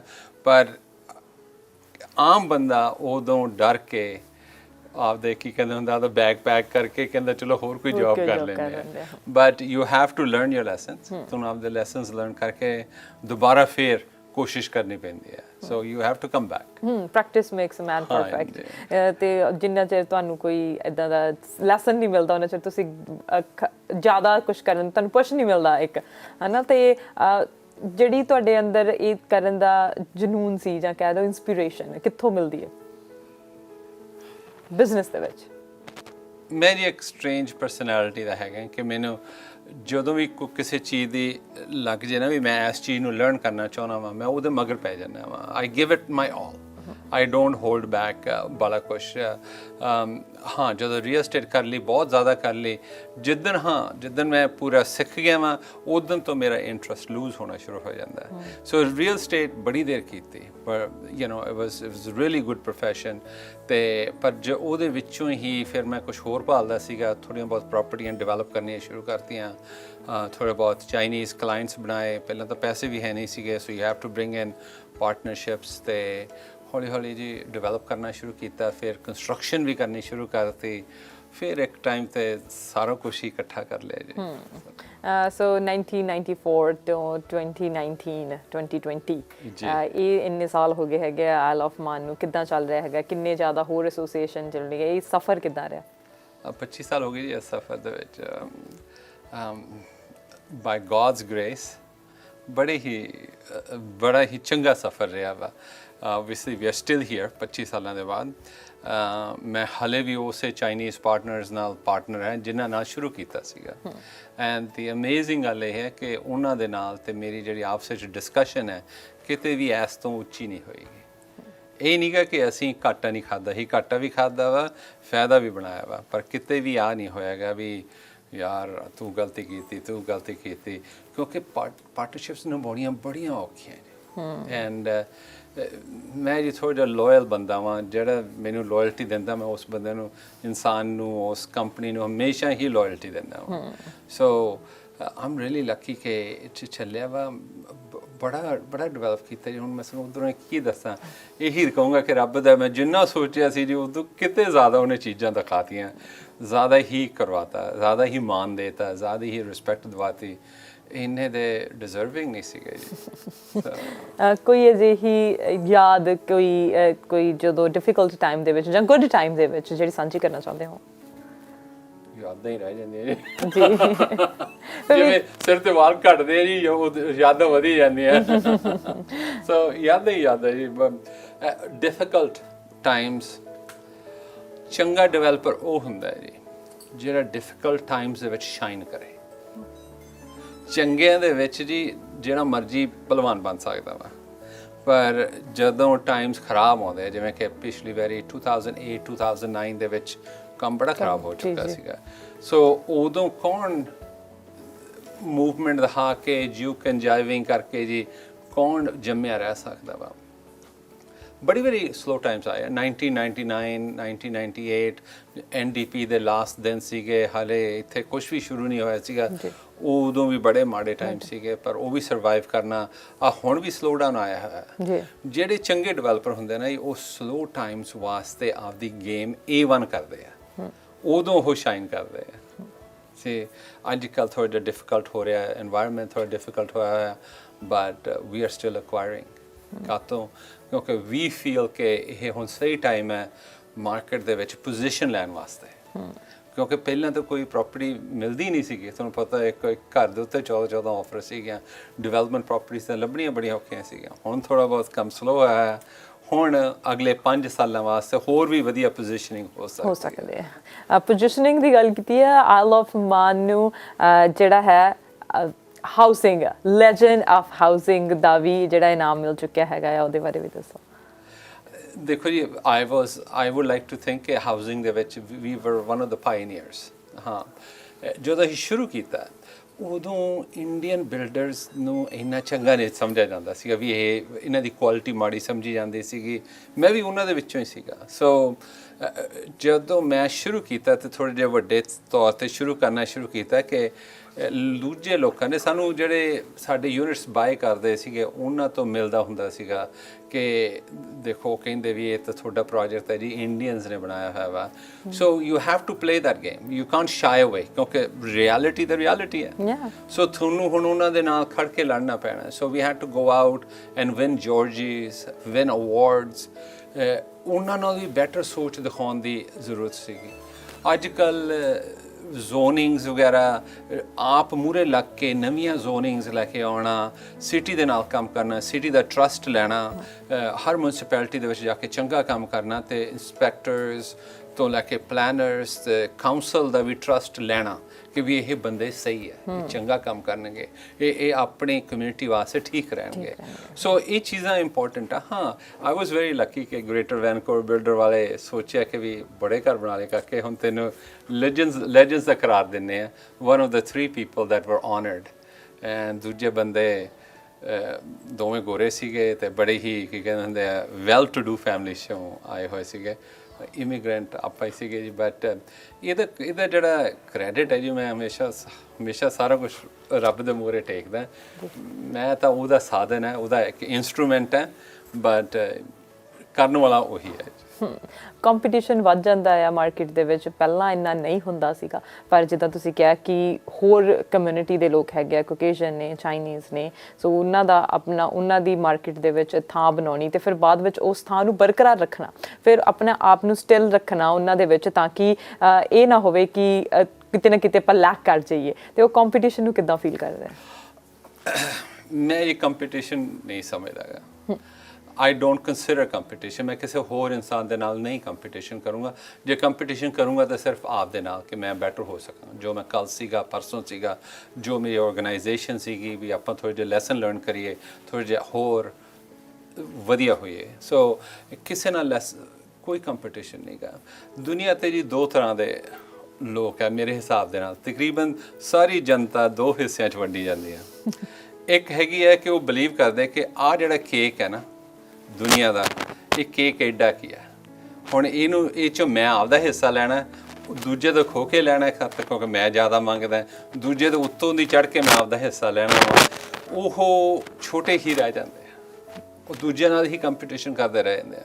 ਪਰ ਇੱਕ ਹੋਰ ਸੋਚ ਹੈ ਕਿ ਇਹ ਕੇਕ ਇਨਫਿਨਿਟ ਹੈ, ਐਡਾ ਵੱਡਾ ਕਿ ਇਹ ਤੋਂ ਨਾ ਮੈਂ ਵੀ ਖਾ ਸਕਦਾ, ਮੇਰੇ ਗੁਆਂਢੀ ਵੀ ਖਾ ਸਕਦੇ, ਮੇਰੇ ਦੂਜੇ ਸੋ ਕਾਲਡ ਕੰਪੀਟੀਟਰਸ ਵੀ ਖਾ ਸਕਦੇ, ਮੇਰੇ ਭਰਾ ਵੀ ਖਾ ਸਕਦੇ ਆ, ਤੇ ਸਦੀਆਂ ਤੋਂ ਖਾਂਦੇ ਆ ਰਹੇ ਆ, ਯੁੱਗਾਂ ਤੋਂ ਖਾਂਦੇ ਆ ਰਹੇ ਆ। So this cake is unlimited and infinite. So ਸਾਰਿਆਂ ਵਾਸਤੇ ਹੈਗਾ। ਸੋ ਮੈਂ ਜੀ ਦੂਜਾ ਵਾਲਾ ਵਾਂ। ਜੇ ਤੁਸੀਂ ਟਰੂਲੀ ਤਰੱਕੀ ਕਰਨਾ ਚਾਹੁੰਦੇ ਆ ਤਾਂ ਤੁਹਾਨੂੰ ਦੂਜੇ ਵਾਲਾ ਹੀ ਆਪਦੇ ਆਪ ਨੂੰ ਮਹਿਸੂਸ ਕਰਨਾ ਚਾਹੀਦਾ ਕਿ ਇਹ ਕੇਕ ਚਾਰੋਂ ਪਾਸੇ ਜੋ ਤੁਸੀਂ ਮੰਗਦੇ, ਤੁਸੀਂ ਮੰਗੀ ਚੱਲੋ, ਉਹ ਭਰੀ ਜਾਂਦਾ ਵਾ, ਤੁਸੀਂ ਕੰਮ ਕਰੀ ਚੱਲੋ, ਕੰਮ ਹੋ ਹੀ ਜਾਂਦਾ। ਜਿਹਦੀ ਕਿਸਮਤ 'ਚ ਜਿਹਨੂੰ ਮਿਲਣਾ ਹੈਗਾ ਉਹਦਾ ਮਿਲ ਕੇ ਰਹਿਣਾ ਆ, ਕੋਈ ਖੋ ਨਹੀਂ ਸਕਦਾ। Absolutely. Isle of Man South Asian community ਨੂੰ ਬਹੁਤ ਨਾਮ ਦਿੱਤਾ ਹੈਗਾ ਆ ਇਸ ਧਰਤੀ ਦੇ ਉੱਤੇ, ਵੈਨਕੂਵਰ ਦੇ ਵਿੱਚ। ਜੇ ਕੋਈ ਕਹਿੰਦਾ ਹੈਗਾ ਕਿ ਇਮੀਗ੍ਰੈਂਟ ਕੁਛ ਕਰ ਨਹੀਂ ਸਕਦੇ, ਤਾਂ ਐਗਜ਼ਾਮਪਲ ਇੱਕ ਅਸੀਂ ਦੇ ਸਕਦੇ ਹੈਗੇ ਆ ਕਿ ਲੁੱਕ ਐਟ ਆਇਲ ਆਫ ਮਾਨ। ਤੇ ਕੀ ਕਹਿਣਾ ਚਾਹੁੰਦੇ ਆ ਹੋਰ ਕਮਿਊਨਿਟੀ ਦੇ ਲੋਕਾਂ ਨੂੰ ਕਿ ਜਿਹੜੇ ਇਮੀਗ੍ਰੈਂਟਸ ਹੁਣ ਆ ਰਹੇ ਆ ਇੱਥੇ ਕੈਨੇਡਾ ਦੇ ਵਿੱਚ ਆ ਰਹੇ ਆ? ਕੈਨੇਡਾ ਜੀ ਬੜੀ ਹੀ ਵਧੀਆ ਕੰਟਰੀ ਹੈ। ਇੱਥੇ ਤੁਸੀਂ ਹਾਰਡ ਕੰਮ ਕਰੋਗੇ, ਤੁਹਾਨੂੰ ਓਪਰਚੁਨਿਟੀ ਆਪਣੇ ਆਪ ਮਿਲ ਜਾਊਗੀ। ਤੇ ਲੱਕ ਕੀ ਹੁੰਦਾ ਵਾ ਕਿ ਜਿਹੜਾ ਕੋਈ ਹਾਰਡ ਵਰਕ ਕਰਨ ਨੂੰ ਤਿਆਰ ਹੈ, ਜੇ ਉਹਨੂੰ ਓਪਰਚੁਨਿਟੀ ਮਿਲ ਜੇ, ਚੀਜ਼ ਹੋ ਜਾਂਦੀ ਹੈ। ਸੋ ਮੈਂ ਸਾਰੇ ਜਿਹੜੇ ਵੀ ਨਵੇਂ ਇਮੀਗ੍ਰੈਂਟਸ ਆ ਰਹੇ ਆ ਉਹਨਾਂ ਨੂੰ ਇਹ ਕਹੂੰਗਾ ਕਿ ਤੁਸੀਂ ਪੈਸੇ ਸੇਵ ਕਰੋ, ਧਿਆਨ ਨਾਲ ਕੰਮ ਕਰੋ, ਚੰਗੀ ਨੀਅਤ ਦੇ ਨਾਲ ਕੰਮ ਕਰੋ। ਚੰਗੀ ਨੀਅਤ ਨਾਲ ਕੰਮ ਕਰਨਾ ਬਹੁਤ ਹੀ ਇੰਪੋਰਟੈਂਟ ਚੀਜ਼ ਹੈ। ਤੇ ਖੁੱਲੇ ਦਿਲ ਨਾਲ, ਚੰਗੀ ਨੀਅਤ ਪਰ ਖੁੱਲਾ ਦਿਲ। ਇਹ ਨਹੀਂਗਾ ਕਿ ਤੁਸੀਂ ਪਾਗਲਾਂ ਵਾਂਗੂ ਪੈਸੇ ਆਪਦੇ ਖਿਲਾਰਨੇ ਸ਼ੁਰੂ ਕਰ ਦਿਓ, ਬਟ ਚੰਗੀ ਨੀਅਤ, ਜਨਰਸ ਨੇਚਰ ਰੱਖੋ। ਕਿਉਂਕਿ ਜਦੋਂ ਵੀ ਰੱਬ ਨੂੰ ਪਤਾ ਲੱਗਦਾ ਨਾ ਵੀ ਆਹ ਬੰਦੇ ਦੀ ਨੇਚਰ ਥੋੜ੍ਹੀ ਜਨਰਸ ਹੈ, ਉਹ ਰੱਬ ਨੂੰ ਹੋਰ ਦੇਣੇ ਸ਼ੁਰੂ ਕਰ ਦਿੰਦਾ ਵਾ। ਰੱਬ ਵੀ ਬੜੀ ਵੰਨ-ਸੁਵੰਨੀਆਂ ਚੀਜ਼ਾਂ ਤੋਂ ਦਿਖਾਉਂਦੇ ਨੇ, ਇਹ ਵੀ ਚੀਜ਼ਾਂ ਲਰਨ ਕਰਨੀਆਂ ਪੈਂਦੀਆਂ। ਹਾਂ, ਦੂਜੀ ਗੱਲ ਮੈਂ ਇਹ ਕਹੂੰਗਾ, ਜੇ ਇਸ ਨੂੰ ਕੋਈ ਨੌਲੇਜ ਮਿਲੀ ਹੈ ਨਾ, ਤਾਂ ਤੁਸੀਂ ਨੈਕਸਟ ਜਨਰੇਸ਼ਨ ਦੇ ਨਾਲ ਸ਼ੇਅਰ ਕਰੋ। ਆਪਣਿਆਂ ਦੇ ਵਿੱਚ ਕਿ ਵੀ ਪੁਰਾਣੇ ਬੰਦਿਆਂ ਦੇ ਵਿੱਚ ਨਾ ਥੋੜ੍ਹੀ ਬਹੁਤ ਉਹ ਆ ਜਾਂਦੀ ਹੈ ਟਨਲ ਵਿਜ਼ਨ, ਕਿ ਦੇਖ ਇਹਦੇ ਨਾਲ ਤੈਨੂੰ ਪੈਸੇ ਬਣੇ ਆ, ਇਹ ਕਿਸੇ ਹੋਰ ਨੂੰ ਨਾ ਦੱਸੀ, ਉਹ ਤੇਰੀ ਲੈ ਜਾਣਗੇ। ਨਹੀਂ, ਤੁਸੀਂ ਜਿੰਨਾ ਸ਼ੇਅਰ ਕਰੋਗੇ ਹੋਰ ਵੱਧ ਜਾਂਦਾ ਜੀ। So share your knowledge. ਮੈਨੂੰ ਕੋਈ ਵੀ ਬੰਦਾ ਫੋਨ ਕਰ ਲਵੇ, ਆਪਾਂ I am always prepared to give whatever ਜੋ ਮੈਨੂੰ ਰੱਬ ਨੇ ਦਿੱਤਾ ਜੀ, ਮੈਂ ਉਹ ਗਾਂ ਪਾਸ ਕਰਨ ਨੂੰ ਤਿਆਰ ਰਹਿਣਾ। That's good. And last but not the least, explain Isle of Man in few words. Isle of Man ਜੀ basically construction land development company ਹੈ। ਅਸੀਂ 3 ਡਿਫਰੈਂਟ ਥਾਵਾਂ ਤੇ ਅਸੀਂ ਇਹਦੇ ਵਿੱਚ ਵੈਲਿਊ ਐਡ ਕਰਦੇ ਹਾਂ। ਅਸੀਂ ਵੈਲਿਊ ਐਡ ਕੰਪਨੀ ਹਾਂ। ਇਹੀ ਜਦੋਂ ਪ੍ਰਾਪਰਟੀ ਖਰੀਦਦੇ ਆ, ਕਿਉਂਕਿ ਇੰਨੇ ਸਾਲ ਹੋ ਗਏ, ਇੰਨਾ ਐਕਸਪੀਰੀਅੰਸ ਹੋ ਗਿਆ, ਰੀਅਲ ਸਟੇਟ ਕਰਦੇ ਸੀਗੇ, ਫਿਰ ਕੰਸਟਰਕਸ਼ਨ ਕਰਦੇ ਨੂੰ 25 ਸਾਲ ਹੋ ਗਿਆ। ਸੋ ਜਿਹੜੇ ਇਸ ਹਿਸਾਬ ਦੇ ਨਾਲ ਤੇ ਜਿਹੜੇ ਪ੍ਰਭਾਵ ਦੇ ਨਾਲ ਅਸੀਂ ਲੈਂਦੇ ਆ, ਜਦੋਂ ਅਸੀਂ ਬਾਏ ਕਰਦੇ ਆ, we like to have a good deal, ਤਾਂ ਕਿ ਸਾਡੀ ਆਲਰੇਡੀ ਵੈਲਿਊ ਐਡ ਕਰਦੀ ਹੈ। ਦੂਜੀ ਗੱਲ ਹੈ ਕਿ ਕਿਉਂਕਿ ਸਾਡੀ ਸਿਟੀਜ਼ ਪਲੈਨਿੰਗ ਆਫਿਸਰਸ ਨਾਲ ਬਹੁਤ ਬਣਾ ਕੇ ਰੱਖੀ ਹੋਈ ਆ, ਅਸੀਂ ਉਸ ਲੈਂਡ ਦੇ ਵਿੱਚੋਂ ਮੈਕਸਿਮਮ ਪ੍ਰੋਡਿਊਸ ਕਰਨ ਵਾਲੇ ਹੈਗੇ ਆ। ਸੋ ਰੀਜ਼ੋਨਿੰਗ ਬੜੇ ਹੀ ਹਿਸਾਬ ਨਾਲ ਕਰੀਦੀ ਹੈ, ਉਹੀ ਜੀ ਕਰੀਦੀ ਹੈ ਜਿਹਦਾ ਕਿ ਚੰਗਾ ਪ੍ਰੈਕਟੀਕਲ ਬਣੇ। ਸੋ ਰੀਜ਼ੋਨਿੰਗ ਦੇ ਵੇਲੇ ਵੀ ਅਸੀਂ ਵੈਲਿਊ ਐਡ ਕਰੀਦੀ ਹੈ ਲੈਂਡ ਦੇ ਵਿੱਚ। ਤੀਜੀ ਹੈ ਕਿ ਅਸੀਂ ਕੰਸਟਰਕਸ਼ਨ ਵੀ ਇਨ ਹਾਊਸ ਕਰ ਲਈਦੀ ਹੈ। ਸੋ ਕੰਸਟਰਕਸ਼ਨ ਦੇ ਟਾਈਮ ਵੀ ਅਸੀਂ ਫਿਰ ਵੈਲਿਊ ਐਡ ਕਰਦੇ ਹਾਂ। ਸੋ ਰੀਅਲ ਸਟੇਟ ਦੀ ਗੇਮ ਜਿਵੇਂ ਵੀ ਖੇਡਣਾ ਨਹੀਂ ਖੇਡ ਲਈਦੀ ਹੈ। So that's really nice, thank you so much.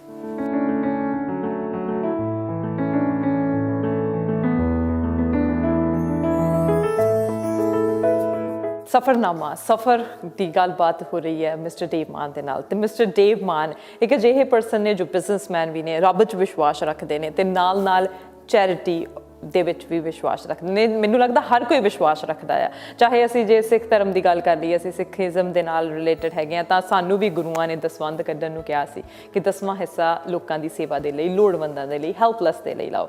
ਤੇ ਮਿਸਟਰ ਡੇਵ ਮਾਨ ਵੀ ਇਸੇ ਨੂੰ ਮੈਨੂੰ ਲੱਗਦਾ ਫੋਲੋ ਕਰਦੇ ਕਰਦੇ ਤੇ ਇਹਨਾਂ ਦੀ ਹੁਣ ਇੱਕ ਸੰਸਥਾ ਬਣੀ ਹੋਈ ਹੈ, ਮੈਨਕਾਇੰਡ ਚੈਰੀਟੇਬਲ ਸੁਸਾਇਟੀ। ਸੋ ਇਹਦੇ ਬਾਰੇ ਵੀ ਗੱਲ ਕੀਤੀ ਤੋਂ ਬਿਨਾਂ ਇਹਨਾਂ ਦੇ ਨਾਲ ਗੱਲਬਾਤ ਅਧੂਰੀ ਹੈ। ਸੋ ਮਿਸਟਰ ਮਾਨ, ਅਸੀਂ ਚਾਹੁੰਦੇ ਸੀ ਕਿ ਮੈਨਕਾਇੰਡ ਸੁਸਾਇਟੀ ਬਾਰੇ ਵੀ ਗੱਲਬਾਤ ਕੀਤੀ ਜਾਵੇ। So tell us little bit about Mankind Society. Mankind Society ਜੀ ਵੋਲੰਟੀਅਰਸ ਐਸੋਸੀਏਸ਼ਨ ਹੈ, ਜਿਹੜੀ ਕਿ ਅਸੀਂ 10 ਸਾਲ ਪਹਿਲਾਂ ਐਸਟੈਬਲਿਸ਼ ਕੀਤੀ ਸੀਗੀ। ਬੱਚਿਆਂ 'ਤੇ ਕੰਮ ਕਰਦੀ ਹੈ, ਜੋ ਵੀ ਬੱਚਿਆਂ ਦੀਆਂ ਜ਼ਰੂਰਤਾਂ ਉਹਨਾਂ ਦੇ ਉੱਤੇ ਕੰਮ ਕਰਦੀ ਹੈ, ਅਤੇ ਇਨਵਾਇਰਮੈਂਟ 'ਤੇ ਕੰਮ ਕਰਦੀ ਹੈ। ਦਰਖਤ ਪਲਾਂਟ ਕਰੀਦੇ ਹੈ, ਬੱਚਿਆਂ ਦੇ ਜੋ ਵੀ ਇਸ਼ੂਜ਼ ਹੈ, ਔਰਫਨੇਜਸ ਹੈਗੇ ਆ, ਬੱਚਿਆਂ ਦੇ ਹਸਪੀਟਲਸ ਵਗੈਰਾ ਹੈਗੇ ਆ। ਸੋ ਆਹ ਕੰਮ ਕਰੀਦੇ। ਤੇ ਬੱਚਿਆਂ ਦੇ ਨਾਲ ਕੰਮ ਕਰਦੇ ਆ, ਤੇ ਇਹ ਕਿੱਥੇ ਕਿੱਥੇ ਜਿਹੜੀ ਸੁਸਾਇਟੀ ਇਹ ਐਸਟੈਬਲਿਸ਼ ਕੀਤੀ ਗਈ ਹੈ? ਸਾਡੇ ਕੋਲ ਜੀ ਨੇਪਾਲ ਦੇ ਵਿੱਚ 3 ਔਰਫਨੇਜਸ ਆ, ਤੇ ਇੱਕ ਸਕੂਲ ਹੈਗਾ, ਤੇ ਇੱਕ ਹੋਰ ਬਣਦਾ ਪਿਆ ਵਾ। ਸੋ ਉੱਥੇ ਹੈਗਾ ਦਿੱਲੀ ਦੇ ਵਿੱਚ ਇੱਕ ਬੱਚਿਆਂ ਦਾ, ਕੈਂਸਰ ਵਾਲੇ ਬੱਚੇ ਜਿਨ੍ਹਾਂ ਨੂੰ ਕਿ ਡਾਕਟਰਸ ਜਵਾਬ ਦੇ ਚੁੱਕੇ ਆ, ਉਹਨਾਂ ਦਾ ਹਸਪੀਟਲ ਆ, ਪੀਡੀਆਟ੍ਰਿਕ ਪੈਲੇਟਿਵ ਕੇਅਰ, ਜਿਹਨਾਂ ਕੋ ਵੀ ਜਵਾਬ ਦੇ ਚੁੱਕੇ ਆ। ਗਰੀਬ ਬੱਚਾ ਹੋਵੇ ਪਰ ਲੁੱਕ ਆਫਟਰ ਤਾਂ ਉਹਨਾਂ ਦੀ ਵੀ ਫਿਰ ਵੀ ਬਣਦੀ ਹੈ, ਕਿਉਂਕਿ ਪੇਨ ਮੈਨੇਜਮੈਂਟ ਭਲਾਂ ਦੀ ਉਹਨਾਂ ਦੇ ਵਾਸਤੇ ਹਸਪੀਟਲ 'ਚ ਕੁਛ ਨਹੀਂ ਹੋ ਸਕਦਾ, ਪਰ ਪੇਨ ਤਾਂ ਫਿਰ ਵੀ ਮੈਨੇਜ ਕਰਨਾ ਪੈਂਦਾ। ਕੇਰਲਾ ਦੇ ਵਿੱਚ ਜੀ ਇੱਕ ਸਾਡੇ ਕੋਲ ਹੋਮ ਅਵੇ ਫਰਮ ਹੋਮ ਹੈ, ਜਿੱਥੇ ਕਿ 20 ਫੈਮਲੀਜ਼ ਆ ਕੇ ਰਹਿ ਸਕਦੀਆਂ, ਜਿਨ੍ਹਾਂ ਦੇ ਕਿ ਬੱਚੇ ਬਿਮਾਰ ਹੈ। ਸੋ ਗਰੀਬ ਬੱਚਿਆਂ ਨੂੰ। ਅਤੇ ਇਵੇਂ ਹੀ ਜੀ ਇੱਕ ਕੈਲਕਟਾ ਦੇ ਵਿੱਚ ਹੁਣ ਇੱਕ ਹੋਰ ਸੈਟਅਪ ਕਰ ਰਹੇ। ਸੋ ਇਹੋ ਜਿਹੇ ਕੰਮ ਕਰਦੇ ਰਹੇ। And the Mankind Society is delivered by Isle of Man only, no other organization involved in this? ਨਹੀਂ ਜੀ, ਦੇਖੋ ਰੱਬ ਨੇ ਬੜਾ ਦਿੱਤਾ ਹੈ। ਰੱਬ ਬੜਿਆਂ ਨੂੰ ਦਿੰਦਾ ਤੇ ਬੜਾ ਹੀ ਦਿੰਦਾ ਵਾ, ਪਰ ਸ਼ੇਅਰ ਕਰਨ ਦੀ ਸ਼ਮਤਾ ਕਿਸੇ ਨੂੰ ਦਿੰਦਾ ਹੈ। ਸੋ ਆਈ ਐਮ ਗ੍ਰੇਟਫੁਲ ਕਿ ਰੱਬ ਨੇ ਮੈਨੂੰ ਦੋਵੇਂ ਚੀਜ਼ਾਂ ਹੀ ਦਿੱਤੀਆਂ ਹੋਈਆਂ ਵਾ। ਸੋ ਯਾ ਤੁਸੀਂ 2 ਸਾਲ ਪਹਿਲਾਂ ਪੀਸ ਆਰਚ ਬਾਰਡਰ ਹਸਪੀਟਲ ਨੂੰ ਵੀ ਚੈਰਿਟੀ ਡੋਨੇਟ ਕੀਤੀ ਸੀ, ਬਿਗ ਅਮਾਊਂਟ, ਸਾਰਿਆਂ ਨੂੰ ਪਤਾ ਹੈਗਾ ਆ। ਸੋ ਤੁਸੀਂ from the Isle of Man, from Dev Mann, ਉੱਥੇ ਚੈਰਿਟੀ ਦਿੱਤੀ ਹੈਗੀ ਆ। ਨਾਲ ਤੁਸੀਂ ਟਰੀ ਪਲਾਂਟ ਇੱਥੇ ਵੀ ਕਰਦੇ ਆ, ਬੇਅਰ ਕਲੀਕ ਪਾਰਕ ਦੇ ਵਿੱਚ, ਚਾਹੇ ਟੈਮਨਾਵੈਸ ਸਕੂਲ ਦੇ ਵਿੱਚ ਪਾਰਕ ਦੇ ਵਿੱਚ, ਉੱਥੇ ਵੀ ਟਰੀ ਪਲਾਂਟ ਕਰਦੇ ਆ। ਤੇ ਇੱਕ ਹੋਰ ਤੁਸੀਂ ਕਾਸਟਕੋ ਤੋਂ ਤੁਹਾਡੇ ਵਲੰਟੀਅਰ ਜਿਹੜੇ ਹੈਗੇ ਆ, ਉਹ ਫੂਡ ਬੈਂਕ ਨੂੰ ਫੂਡ ਦਿੰਦੇ ਆ। So little bit explain about that. ਹਰ ਸੈਟਰਡੇ ਜੀ, ਹਰ ਸੰਡੇ ਸਾਡੀ ਇੱਕ ਕਾਸਕੋ ਦੇ ਨਾਲ ਪਾਰਟਨਰਸ਼ਿਪ ਬਣੀ ਹੋਈ ਹੈ। ਸਾਡੇ ਵਾਲੰਟੀਅਰਸ ਸਵੇਰੇ ਜਾ ਕੇ ਉੱਥੋਂ ਖਾਣਾ ਚੱਕਦੇ ਆ ਤੇ 5-6 ਥਾਵਾਂ ਦੇ ਉੱਤੇ ਜਾ ਕੇ ਦੇ ਕੇ ਆਉਂਦੇ ਆ, ਹਰ ਸੈਟਰਡੇ, ਹਰ ਫਰਾਈਡੇ, ਹਰ ਸੈਟਰਡੇ, ਹਰ ਸੰਡੇ। ਇਹ ਵਾਲੰਟੀਅਰਸ ਚੰਗਾ ਕੰਮ ਕਰਦੇ ਜੀ। ਦੇਖੋ, ਇਨਸਾਨ ਨੂੰ ਅਗਲੀ ਜਨਰੇਸ਼ਨ ਵੀ ਤਿਆਰ ਕਰਨੀ ਚਾਹੀਦੀ ਹੈ, ਕਿਉਂਕਿ ਇਸ ਸੰਸਥਾ ਦੇ ਰਖਵਾਲੇ ਉਹ ਬੱਚੇ ਹੀ ਹੋਣਗੇ। ਸੋ ਉਹ ਬੱਚੇ ਵੀ ਬੜੇ ਇੰਸਪਾਇਰਿੰਗ ਹੈ ਜੀ। ਆਈ ਮੀਨ ਬੱਚਿਆਂ ਤੋਂ ਮੈਂ ਸਿੱਖਦਾ। ਅੱਜ ਕੱਲ੍ਹ ਦੇ ਬੱਚੇ ਬੜੇ ਹੀ, ਉਹਨਾਂ ਦੀ ਸੋਚ ਬੜੀ ਖੁੱਲ੍ਹੀ ਹੈ। ਹਾਂਜੀ, ਉਹ ਪਹਿਲੀ ਜਨਰੇਸ਼ਨ ਵਾਲੇ ਤਾਂ ਪੈਸਾ ਸੇਵ ਕਰਦੇ ਨਾ, ਆਪ ਹੀ ਤੰਗ ਹੋ ਜਾਂਦੇ ਆ। ਭਾਂਦੀ ਜਦੋਂ ਰੱਬ ਬਹੁਤ ਵੀ ਦੇ ਦਿੰਦਾ, ਉਦੋਂ ਵੀ ਨਹੀਂ ਪਤਾ ਲੱਗਦਾ ਹੈਗਾ ਵੀ ਮੇਰੇ ਕੋਲ ਹੁਣ ਬਹੁਤ ਹੋ ਗਿਆ। ਪਰ ਜਿਹੜੇ ਬੱਚੇ ਆ, they are praiseworthy. Very nice ਬਹੁਤ ਵਧੀਆ ਤੁਸੀਂ giving back to the society giving back to the community ਬਹੁਤ ਘੱਟ ਲੋਕ ਕਰਦੇ ਆ ਬਹੁਤ ਘੱਟ ਲੋਕ ਦੂਜਿਆਂ ਬਾਰੇ ਸੋਚਦੇ ਆ ਆਪਣੇ ਆਪ ਬਾਰੇ ਹਰ ਕੋਈ ਸੋਚਦਾ ਆ so you are one of them ਅੱਜ ਦਿਨ ਸਪੈਂਡ ਕਰਕੇ ਤੁਹਾਡੇ ਸਫ਼ਰ ਬਾਰੇ ਜਾਣ ਕੇ ਬਹੁਤ ਵਧੀਆ ਲੱਗਿਆ ਸੋ ਇਨਸਪੀਰੇਸ਼ਨ ਹੈ ਬਹੁਤ ਸਾਰੇ ਲੋਕਾਂ ਨੂੰ ਦੇਖ ਕੇ ਇਨਸਪੀਰੇਸ਼ਨ ਮਿਲੂਗੀ ਕਿ ਸਾਨੂੰ ਦੂਜਿਆਂ ਬਾਰੇ ਵੀ ਸੋਚਣਾ ਚਾਹੀਦਾ ਤੇ ਨਾਲ ਨਾਲ ਆਪਣੇ ਬਾਰੇ ਵੀ ਸੋਚਣਾ ਚਾਹੀਦਾ ਤੇ ਰੱਬ ਨੂੰ ਹਮੇਸ਼ਾ ਯਾਦ ਰੱਖਣਾ ਚਾਹੀਦਾ so it's really pleasure to talk to you ਤੇ ਅਸੀਂ ਚਾਹੁੰਦੇ ਹਾਂ ਕਿ good luck for your future ਤੇ ਇਦਾਂ ਹੀ ਤੁਸੀਂ ਕਮਿਊਨਿਟੀ ਨੂੰ ਬੈਕ ਦਿੰਦੇ ਰਹੋ ਤੇ ਦੂਜਿਆਂ ਲਈ ਇਨਸਪੀਰੇਸ਼ਨ ਬਣਦੇ ਰਹੋ thank you once again Thank you Varsh. thank you it's You were really awesome. nice to talk to you Thank you.